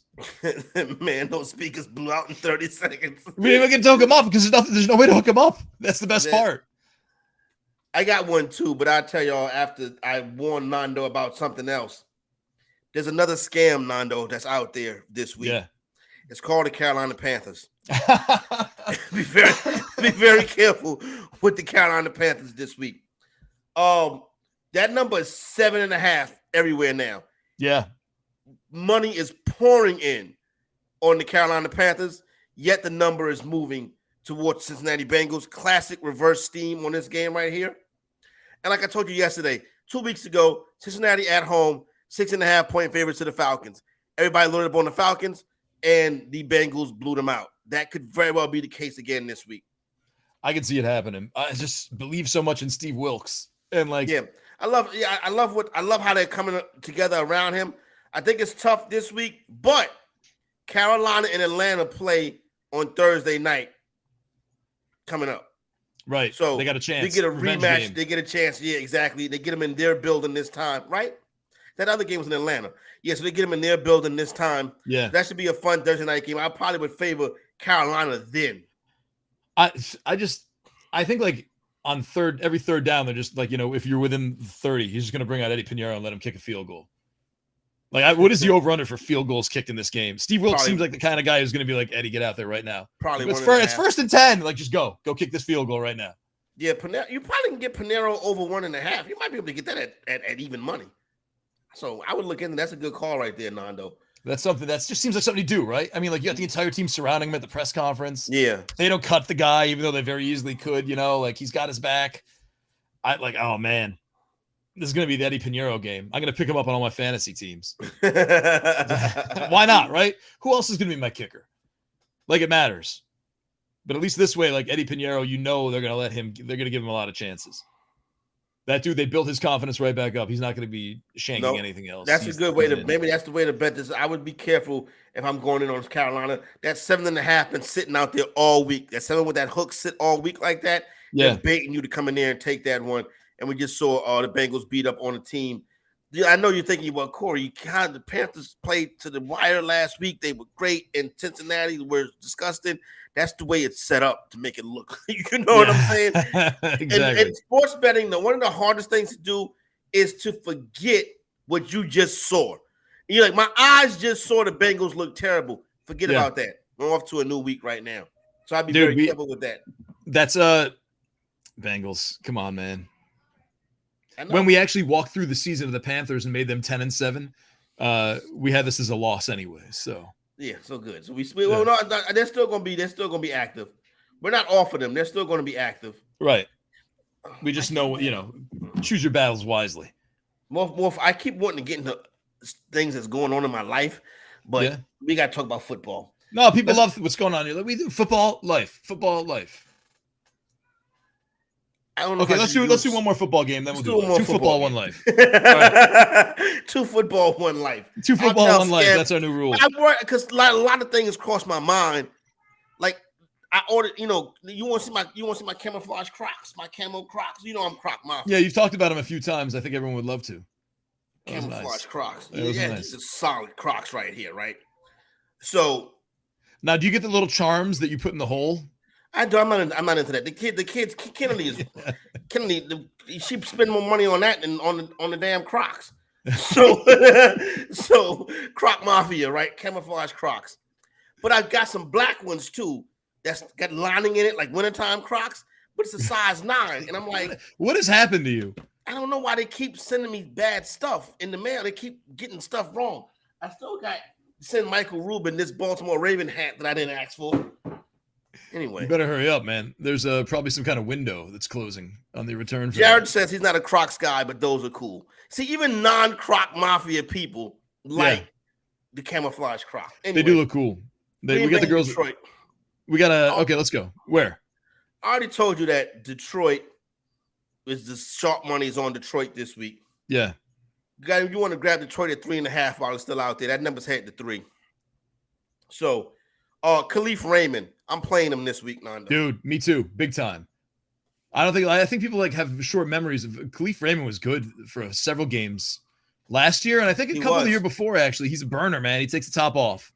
He could be the Amon-Ra St. Brown. Hawkinson's gone. Those targets are going to have to go to someone. They don't necessarily have to go to the tight end. And I think this is going to be a lot of action, back and forth game. It's generally how the Lions play, especially when they're at home. I would hit the money line on this as well. I think the Lions can pull off the upset right here. First of all, the Green Bay, hey, listen, newsflash. Green Bay always struggles against the Lions in Detroit. Yeah. Green Bay is 0-5 ATS, their last 5 trips to Detroit. They might be 2-3 on the money line. So this is a strong money line spot right here for the Detroit Lions. Have you seen the NFL salute the service helmets? No, I haven't. But if it's camouflage, I definitely want to get involved with that. And then, Tom, I heard you saying that you wrote Farrell in there. I'm a CHSAA guy, too. For those of you who don't know, that's Catholic High School Athletic Association. That's our conference in New York. You went to Farrell. I went to the legendary St. Raymond's High School for boys. You hadn't mentioned that. Yeah. I tried to get that in once a show. You know what I'm saying? It's going to be a part of my 30 for 30. Hey, if you're Green Bay and you're a Green Bay Packer and you know the team tried to get Chase Claypool and just lost because Pittsburgh thought the Bears pick would be more attractive for them, higher obviously if they're going to be worse. Yeah.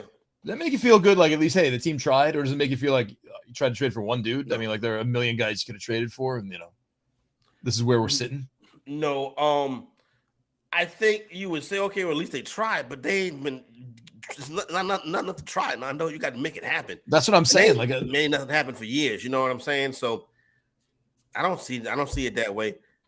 No, I didn't play any high school sports. I was the manager on the basketball team. Now you may laugh at that, but this is St. Raymond's High School's basketball team. It's like professional people that played in the pros played on that team. You know what I'm saying?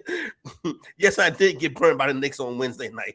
Thank you for reminding us. And they was up by 20. And as soon as I saw they had a big lead, I was like, oh, this is not gonna go well. The Knicks need to play to the lead. If they get the lead early, you can forget about it. Should Aaron Rodgers have made this team better by himself? Like, don't the greats make the teams better? Well, I don't know what's the problem.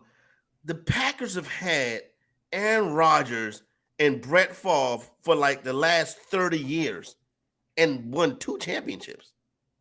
That's something. That doesn't seem good. Well, it's not easy to win that title. But you got Aaron Rodgers, and you go every year. It's always something stupid that happened to them in the playoffs. The special teams last year. It's just upsets. Colin Kaepernick ran all over them two years in a row. You know what I'm saying? Well, Sterling Sharp, wide receiver for Favre. He was the guy. It was Sterling Sharp and Freeman. Yeah. Yeah. Sharp and Maybe. Freeman. Well, Sharp got hurt. Man, if Sterling Sharp didn't get hurt, he would have broke every record. He'd have been the best. Shannon, on the other hand, come on now, Skip. The Rodgers thing, it was Jalen. I think Jalen Ramsey. I don't know why I forget, it was some story I was doing, but or editing or whatever. I landed on that Jalen Ramsey interview from years ago where he went off and named like all the quarterbacks that he thought were underrated and like who's overrated. And I think he put like Marcus Mariota in the top 5 of, Brady's great and this guy's great. And then they asked about Matt Ryan, and he was like, Matt Ryan was good. Like, they took away Julio Jones. The guy sucked. You know what I mean? How good of a quarterback are you if you take away your main target, your main guy, and then you fall apart? Like, obviously all that success was due to the main guy. And you look at Aaron Rodgers and you wonder if Jalen Ramsey's sitting there thinking like, they took away Devontae Adams, Aaron Rodgers sucks all of a sudden, I don't know if he sucks, but maybe they should play the game like they got to adjust to Adams not being there. The offense looks the same to me. So this is the same story every year with him. Like, which wide receiver is he going to click with? Which wide receiver is going to click with? And he doesn't. He doesn't. He clicked with Devontae Adams and Jordy Nelson. Yeah, that's what I'm saying. Like, I mean, there's one guy, and then there's this cast of secondary characters that he never, ever, like all these reports out of training camps. Like, oh, he's got this great rapport with oh man, who was the white guy with the Polish last name who I think is on the Bills now? Who we talked like briefly in week 1. It looked like he might do something. He's not with the Packers anymore. I'm sorry. Name that player. Don't worry. But I remember Janis. Was it Janis? Oh, maybe so. Something like that. It's something like that. But Jay Kumro. Yeah, Jay Kumro. Thank you. Jay Kumro. Thank you, Jared. I think Aaron Rodgers probably have an issue with his teammates, and I think his teammates probably have an issue. Remember, dudes didn't like Aaron Rodgers. What's the tight end? Jared Cook didn't like Aaron Rodgers. Other wide receiver they had came out and said negative things about Aaron Rodgers. I think I get a feeling that Aaron Rodgers is a difficult man to get along with. Yeah, maybe. Like, don't he get along with his family, right? I don't know. Then the brother, does he get some beef with his brother? I think. Yeah, he might even talk to his mom. You know what I mean? Like, that's not nice. I don't think he's gonna retire and host Jeopardy. I mean, he will retire. I don't think Jeopardy will touch him now. After the thing last year where he lied about Uecker cleverly wordsmithed his way out of saying he was immunized. Oh, when he said he was like, yeah, whatever. Yeah, remember he was like, I have immunity. Right? Didn't he say something like that? Inoculated or something like that. He used a word. I don't think, man. I don't think anyone's going to touch him. I don't think Jeopardy's going to touch him. I think too many people don't like him. I don't know why they forgave Mayim Bialik for some of her comments beforehand, but Aaron Rodgers, flat out lied, kind of thing. Aaron Rodgers can cut his own. Oh, he can go roll with Pat McAfee. Yeah, he'll be fine doing that. Yeah, he can go roll with Pat McAfee. Pat McAfee got plenty of money. Give him a little bit to co-host. He'll be fine. He's like not Pat Jeopardy, McAfee? I don't think. What? You like Pat McAfee? I don't know. I don't watch or hear or listen or anything. I think I should. I think I would. But now he's one of those guys who like everyone just kind of jizzes over him so much. I'm like, they go too crazy for. I think he's I good. just don't even want to. I don't even want to get involved. I like the show. I think he's a good talent. I think he's a lot of fun. I like what he's done. You know what I'm saying? I like to see him on College Game Day. Yeah. Obviously I'm working the same time with College Game Day, but I did get the chance to catch it last week before I got out of here. So whatever. I think he's cool. I mean, I hope. Is he FanDuel? Yes, he is. He is FanDuel's big man. So his stock is still okay. Yeah, his stock is still okay. He's got the money. You know what I'm saying? Yeah, right. Yeah, he's making a lot. We got to talk. Speaking of FanDuel, we got to holler at Kay Adams. Yeah, I'm sure she wants to grow up in Adams. Yeah, we got to get Kay Adams on, and then she can have us on her show. It seems like she only has athletes on that show. Oh well, it seems like she won't have me then. It seems like they're front loading like a lot of famous athletes. Maybe just to get the show some. Like that's what I would do. Is I would like. Have you seen it yet? I've seen clips on Twitter. I scroll. I might have FanDuel TV on my service because I feel like I scrolled through and seen it. Well, I seen like the horse race, TV horse racing or something like that. Yeah, TVG. Yeah, and at night it's horse racing. During the day it's. Hey, the Breeders' Cup is this weekend. Really? There's a horse called Flightline, named Flightline, who I don't know if we brought him up on the show before, but he's destroying like historic pace-wise. He's too old. The crazy thing is, he's Geno Smith. He's the Geno Smith of horse racing. He, I guess he's more like Roy Hobbs. I guess he's more like that. But like, he got hurt so much in his younger years. Like he missed, like he had like a slice like on his back thigh. He missed the Kentucky Derby when he was going to be a 3-year-old. He had something wrong with his ankle or his hoof, so he missed like 6 more months. His last 2 races, the last one that he did out west, like the Pacific Classic, I think it was called, he ran 19. He finished 19 lengths ahead of the second place finisher, who was like a legitimate, like a good horse. He was about to he set the record for the quarter and then the half and then 3/4, how quickly he hit each part of the track. Mm-hmm. Didn't set the record for the course because the jockey saw how badly they were destroying everybody, and he just slowed him down. He's like, "Oh, why waste? Why do we got to do all of this?" So he's like a secretariat, like Yeah, what I'm saying? That's they're comparing him to a secretariat. Wow, that's big. But it's cool because he's like older. He's 4, and like that's past Kentucky Derby. Didn't run in Belmont or anything else. He's just like just destroying, and he's running. Sorry, he missed all his big money opportunities though. I don't know. Well, no. So now they say because he's been so amazing. Oh, his stud fee went up. His stud fee is good, like I think like $100 million stud fee. Oh, that's a good stud fee. He's already his father was someone, his sire was someone famous who it's Tappet, I think it was. Anyway, I'm like a 6 out of 10 in horse racing. Bloodlines is important in them horses. Yeah. Right? Yeah. That's so important, I think like who the horse, his parents, you know what I'm saying? That's important stuff in horse racing.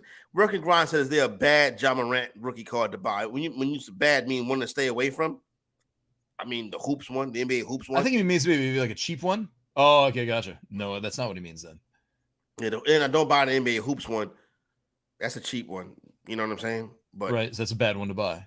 I wouldn't buy the NBA hoops one. You know what I got? I got a John Morant. It was like card of the day from Panini rookie card.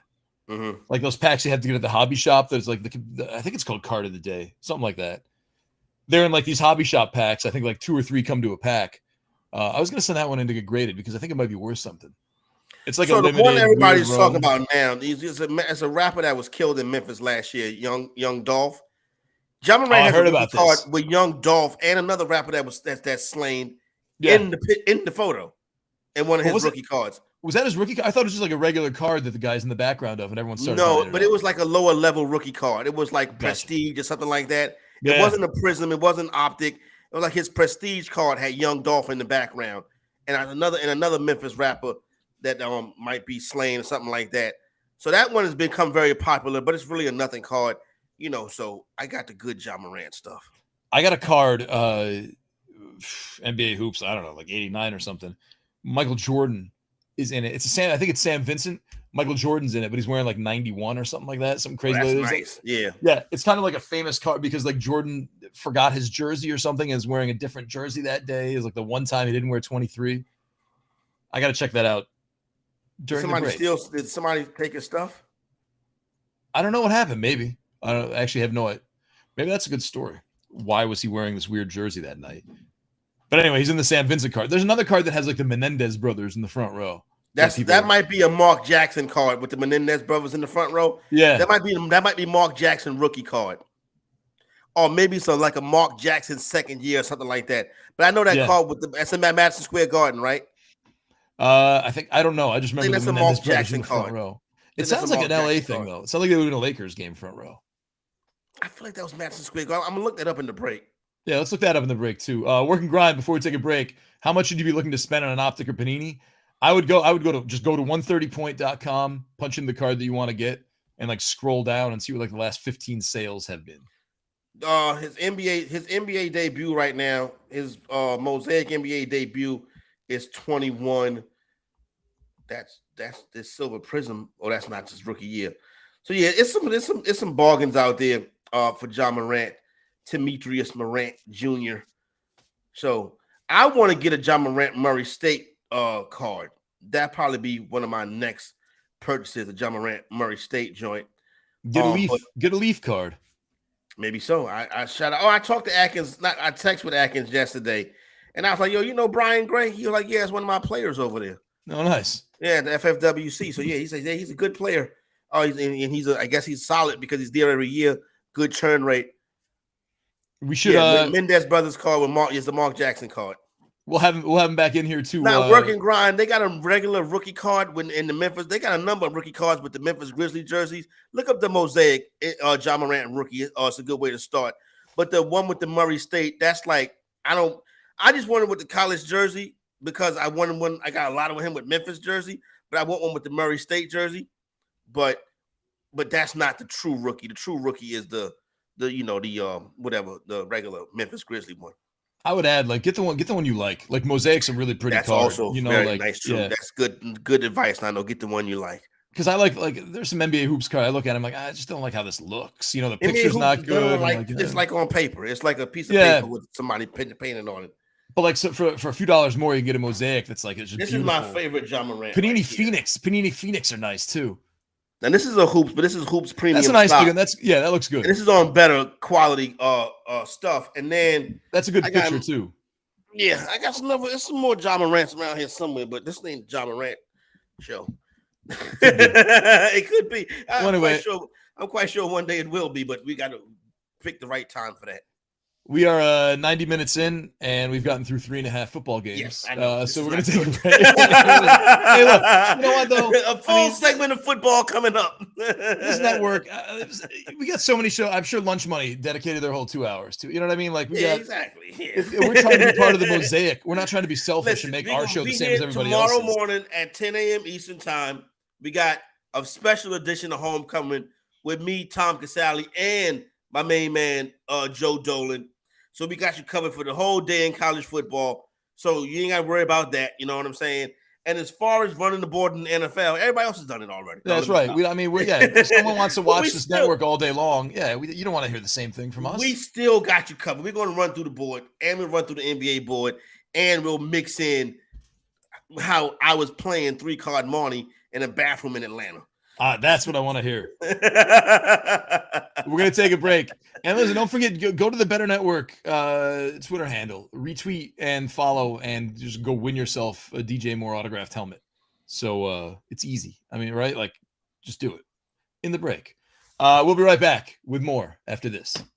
Stay tuned for sports. Talk about your picks, your fantasy teams, and your sports collectibles on Bettor Sports Network. Joined right now by Dave Eisman, co-founder of Jock Market. Dave, what's up, man? Hey guys, how are you doing? Thanks for having me. Thank you for coming on, sponsoring the show on the network and everything, man. We much appreciate it. Yeah, absolutely. We have one of your I don't know what you should call him, not a sycophant really, maybe a disciple, maybe I don't know, John Legeza on once in a while, and he is like he's on it. Like all in caps jock market and like his enthusiasm for it. I mean, look, I remember we had Jock Market sponsor one of the athletic shows a while ago too, so I was familiar with the game. But he is like, man, the proselytizer big time of your game. Yeah, right from the jump. The second we first started talking to him, it was very clear it was a match. He got the game. It was like he's a big stock guy too, so the crossover between that and him making picks every day, it's really like a match, perfect match for us. That's cool. That's what's up. Me and Nando, we've talked to. I mean, we've been doing shows for a long time. And I remember back in the day interviewing Nigel and Jason Robbins and all of that stuff. And one of the interesting things when we talked to Nigel was hearing about the story of FanDuel and how it kind of came about at South by Southwest. How did Jock Market come about? Where did the thought process come from? Like, what were you into at the time? What were you looking to do? How did Jock Market become to be the app that's on our phones today? Yeah, no, great question. So, working with my co-founder Tyler at our previous company, we played a lot of DraftKings and FanDuel on our own, and obviously we liked it. We loved playing, but figured there were other ways out there, other ways to play that would be more interesting. And we've also both been interested in investing for a long time, and it was kind of crazy that the stock market and sports concept hadn't really been. I mean, it'd been people had tried it before, but that it hadn't really worked. And then the daily fantasy spin really showed us an opportunity to make it work, where you can have an intrinsic value for those shares. So you have people coming and buying in shares, but if it's a perpetual market, the shares never pay out. It's kind of hard to figure out what they'll be worth. But in a daily market, you buy those shares, in the afternoon. By that evening, for the most part, they're going to pay out real cash. So you have an intrinsic value. I think this is going to be worth X dollars by the end of the night. So now I have a number I can come and pay for it. So that's really where we saw the opportunity. It's just a matter of making the game work within fantasy sports regulations and making it fun and interesting and give people the opportunity to make money by playing. Willis. Give. Henry goes in standing up. Touchdown Titans. The franchise record for touchdowns. Number 75 for the King. And Tennessee has surged 10 in front. Kelsey is in a tight slot that same way. Time to throw over the middle. Juju Smith-Schuster wide open, 25-20. Shoots the safety. 10 gets a block. Angling near side pylon. Touchdown, Kansas City. It is yards after catch all day long. A 45-yard touchdown reception by Juju Smith-Schuster. However you're invested in sports, from betting to fantasy, collectibles, and more, join our community on Bettor Sports Network. Welcome back. Whoa. Welcome back, everybody. Excuse me. Coronado and friends. What a beautiful Friday show we're having. Yeah, we are. A little bit of football, a little bit of white van scam, a lot of love. Yes, it has been a lot of love. 2 games, 1 personal story. Here we go. Keeping it going. Vikings Commanders. You said all the money's coming out of Vikings, right? Big lean to the Vikings. No. This is about even money right here. People don't really trust the Vikings. People don't really trust the Commanders either. My thing right here is the Commanders are particularly bad as home underdogs underneath Ron Rivera. Maybe I think it was 6-1 on the spread, but it's something like 5-8 on the money line as home dogs. They could cover this number. I would take this Vikings money line and I would throw it in a parlay with something else I like a lot. That's how I would play this one right here. I think fantasy wise, you know what's what. You know what I'm saying? Is there anybody that you think, oh, should I play this guy? I don't think, but on these 2 teams, is that. I think you know who to play and who not to play. I think it's pretty obvious. Well, TJ Hawkinson, I don't know what his role is going to be. Like how much, is he going to play 40% of the snaps, and are those snaps going to be like him involved in the offense kind of thing? Maybe it takes a little while to get that. Maybe I would temper my expectations this week. Me too, I guess. Curtis Samuel, I'm still confused about him. I know we had a question about him against Duvernay, but I don't know. I guess you're right. There's nothing creative. Although, what are you doing with Antonio Gibson? How do you view Antonio Gibson? Is he top 24? I view Antonio Gibson as a better player than. Yeah, me too, but that's not up to us, right? Yeah, definitely top 24, maybe top 15. I think I like his talent, I like his skill set a lot, to be honest with you. But are they going to use him enough? You never know. It's just That's so the thing. weird what they do there. Yeah. You know what I'm saying? Heineke has give the team some life, some spark. He knows how to get the ball to Terry McLaurin, who's probably their best player. Yo, what happened to Chase Young? I don't know. I guess you just, I mean, I don't know. Like Ron Rivera used to be a defensive mastermind. You know, you have Chase Young. Like, what's going on? When Chase Young, remember last year coming into the year? Yeah. Everybody thought that Washington was going to have the best defense in NFL history. Yes. And then they was giving up 40 points every week. And Chase Young, when Chase Young got hurt last year, he had one more sack than me. That sucks, man. Yeah, because I don't play. So you know what I'm saying? You have many more sacks than I do. Yeah. Not good. What's the next game, Nando? Hey, you know what? Someone asked me if they should. Did we talk about this yesterday to do it on the Vaquero show? Should you keep the Dallas DST? Yeah, we talked about that. We talked about this. All right, we talked about it here. I am keeping the Dallas DST. I want to talk about the Rams playing the Buccaneers. Rams, so Cam Akers is back, I guess, maybe. I looked at Darrell Henderson's game log yesterday, and I'm like, man, like, why do they screw with this guy so badly? Like, I'm like, oh, Akers is back. I guess, you know, that hurts his value. But, like, just having Sean McVay as your coach hurts Darrell Henderson's value, I think. I don't know what's going on with that running game. Apparently, he told Akers they working through it. Yeah. I don't know what that means. You get involved with that backfield, good luck. Yep. Much braver than I am. Don't like it. As far as the game goes, I've said it all week. Got threes painted across the board. Yep. That 3 is starting to be juiced to 115. So that 3 could hit 2.5. I would hop on that 3 by the hook. As a matter of fact, keep the points. Money line Buccaneers.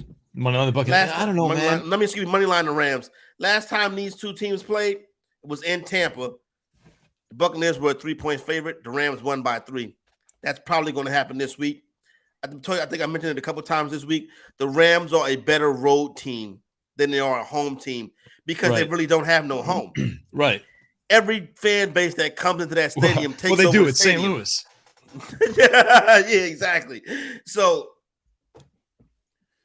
yeah, can you imagine like having no fan base? The Rams don't have a fan base. That's like Tampa Rays, you know? Yeah, sad. Well, the Tampa Rays got Dick Vitale. That's true. Yeah, I guess you got that going for you. Yeah. He did the ESPYs this year. He did a good job. Who, Dick Vitale? Well, he got the award. He got the Jimmy V award. You know what I'm saying? Like his battle with cancer. Right. I was like, you a Dick Vitale guy? I love him. Yeah, I'm a big Dick Vitale. A lot of people don't like him nowadays, and I'm like, I still like him. I think they were jealous, man. I mean, like he never got his shtick was always at least kind of original and fun. You know what I mean? And it like, was his. Yeah, it was his. Yeah, and he was genuine. Yeah, he is nice. He seems like a nice man. You know what I'm saying? I wouldn't. You know, he's made some mistakes before. But like he make like an old man mistake. You know what I'm saying? Did he make mistakes? I don't know. I didn't. He said something, a couple things on Twitter or something like that, and you know how that goes. Everybody got on him, but I'm like, this man's 80-something years old. Leave him alone. You know what I'm saying? Clean and well spoken. Speaking of older gentlemen, so my pops, right? My sister sends us a group text message, right? Her bib number for the race this weekend so we can download the app and follow her as she's doing the New York City Marathon, right? All right. That's this weekend? Yeah, already. Crazy, right? Yeah, wow. All right. So he's like, why'd you send this to me? I'm like, I didn't send it to you. She sent it to you. But why's your name on it? And I'm like, oh, God. Right? So I'm like, well, she's sending me and you the bib number so we can download the New York City Marathon app. And then you put her bib number in the app. And then he's like, okay, but I can't see the bib number. And I'm like, because you have to actually touch the actual image that she sent with the bib number. It's like, I can only see half of it. And I'm like, touch it, my goodness, touch it. Then he's like, why are you getting so frustrated? And I'm like, I'm sorry. Sorry.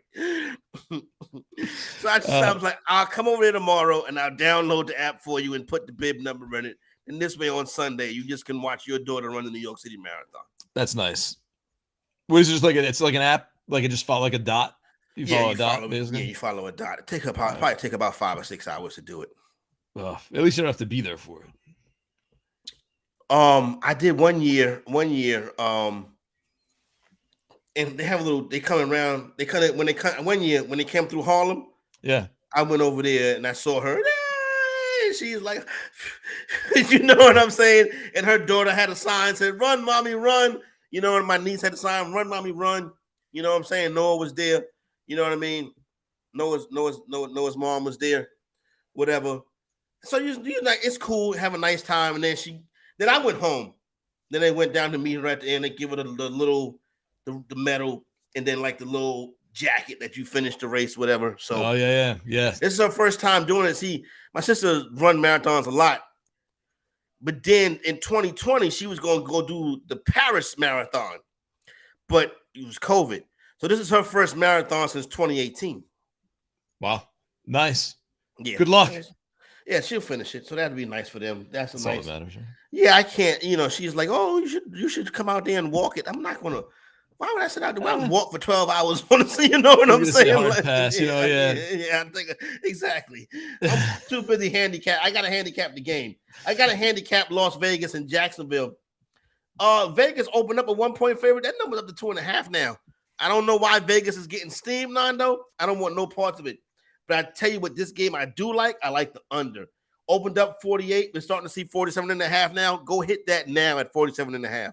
Yeah, that's man. But I do worry. Like 1 week, I guess even if the Raiders turn it on, 1 week the Raiders are going to turn it. They're going to have that 38-point game, and I think it might crack open their offense and be like, "Oh, they figured it out." I would finally. hope so. Considering I got a team with Derek Carr, Devontae Adams, and Darren Waller, that's team is not doing what it's supposed to do.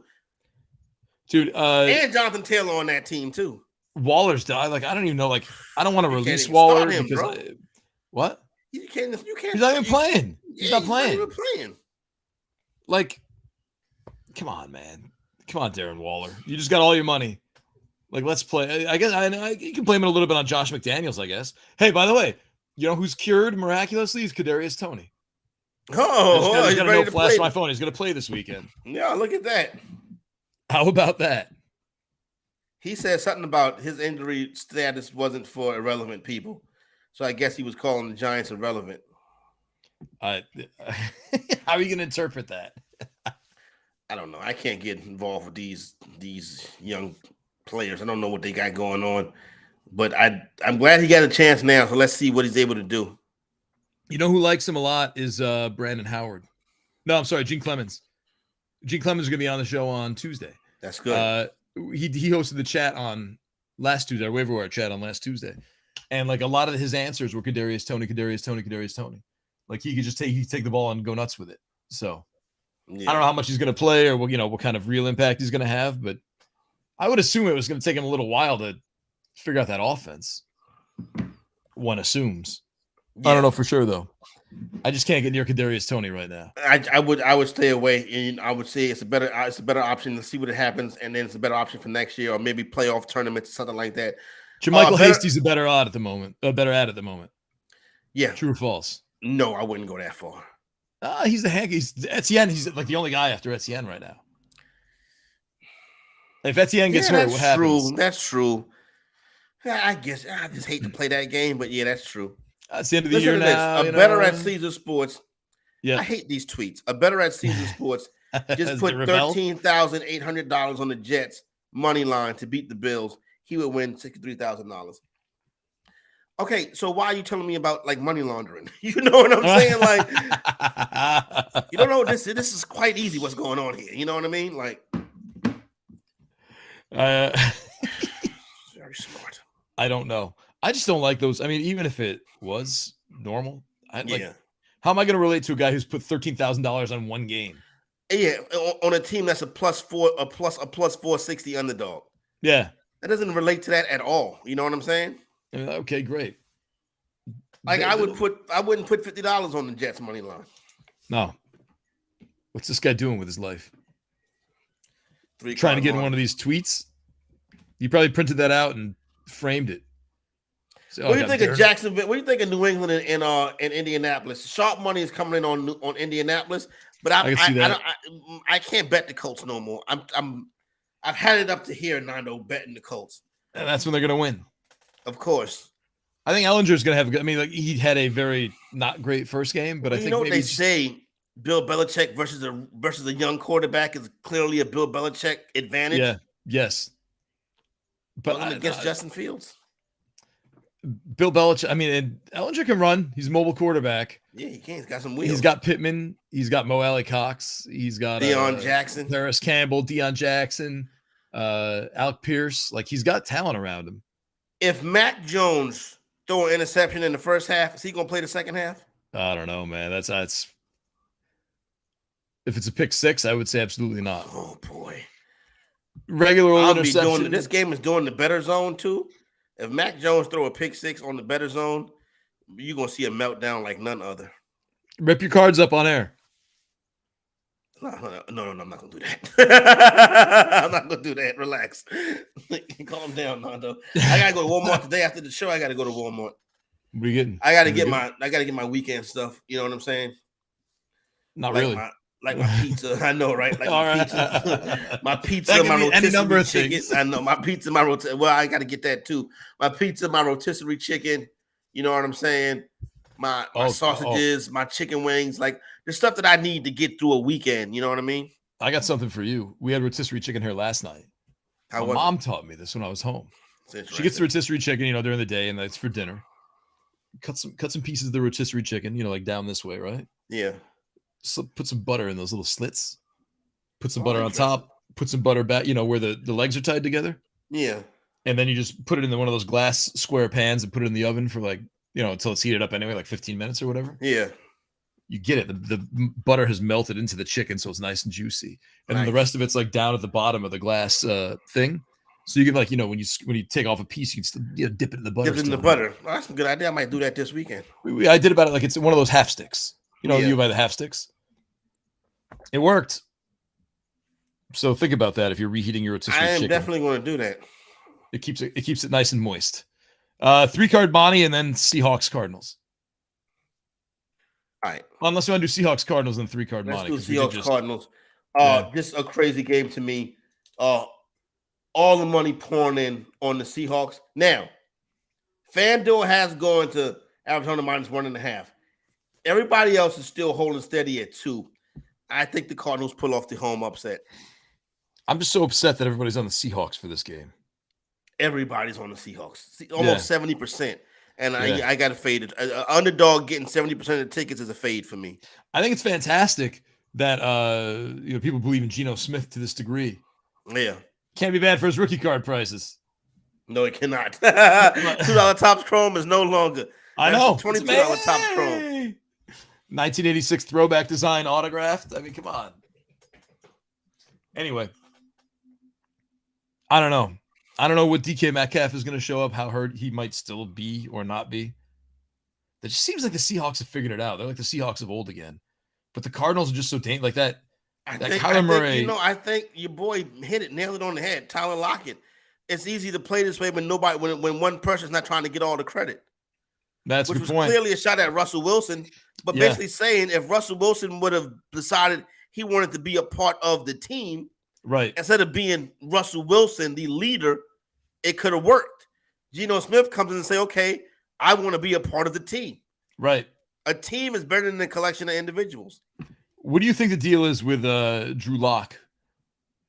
I know, Geno Smith can maybe go get a new contract somewhere else after this year. Drew Lock, was I wouldn't call him the centerpiece Career of that Russell Wilson trade. Career backup. But I mean, maybe he's taking this year to look and observe and watch and improve very quietly, and then he comes out next year and just carries the torch. He can run too. Yeah, well, maybe he'd be a good quarterback for the Giants next year. Could be. Well, no, he's saying the Seahawks for a little while, right? Well, he might as well. He's gonna be in the backup. You talking about Drew Lock, right? Yeah, Drew Lock. Because I assume if Geno Smith is gone. You think Geno going to parlay this into a starting job? Yeah, I think. If I'm Geno, I stand pat and stay with Pete Carroll.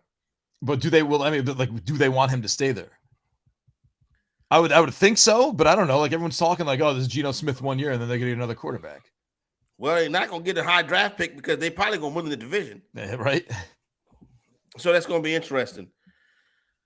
So my boy Blaze, this is like sophomore, junior year. We was able to rent cars, so it must have been junior year. All right. We went down to the Atlanta Classic. State was playing an Atlanta Classic. This is the old Georgia Dome days.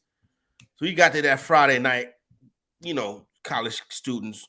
Must have been 5 of us in a hotel room, you know what I'm saying? Sleeping on the floor, on stuff like that. Yeah. Whatever. So that night, we went and bought a box of 40s. This is because college is crazy. We bought a box of a Colt 45 and filled up the bathtub with ice and put the 40s in the bathtub. All right. I'm just go in there and grab a 40. Oh my God. We start drinking, right? We go out to the club, right? So we in the club and chilling, right? So Blaze, my man Blaze, Johnny, come back. He's like, yo, I ain't got no money. I said, what? Did something happen? He's like, yo, don't say nothing. He was like, I was playing 3-card money in the bathroom. And he said, yo, they got me for like 150. I was like, stop. I was like, what? Like, you serious? He's like, yeah, son. So now I'm like, I'm going to go get Blaze money back. Well, you mean like you were going to play and earn it back? Yeah, I was going to go in there and play 3-card money and win Blaze money back. So I come busting to the bathroom, you know what I'm saying? Like Hulk Hogan. Boom, you know what I'm saying? And the dude sitting in there playing 3-card money. And I'm like, yo, what's up? He's like, yo, what's up? I'm like, yo, I'm next. He's like, I bet. I didn't have no money either. Really? Really? Yeah, now me and Johnny in Atlanta broke. Dude,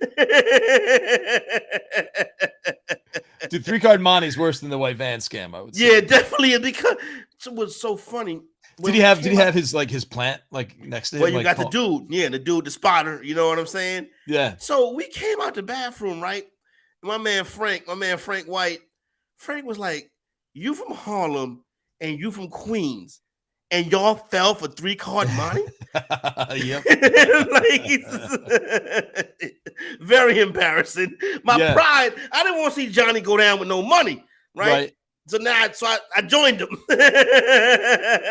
Thankfully, we had a ticket to the game. But other than that, we had them 40s and that ticket, and that was it. Well, I was going to say the good news is you're already drunk. I mean, you already had 40s. If you're already drinking 40s, yeah, you didn't need to buy any more alcohol.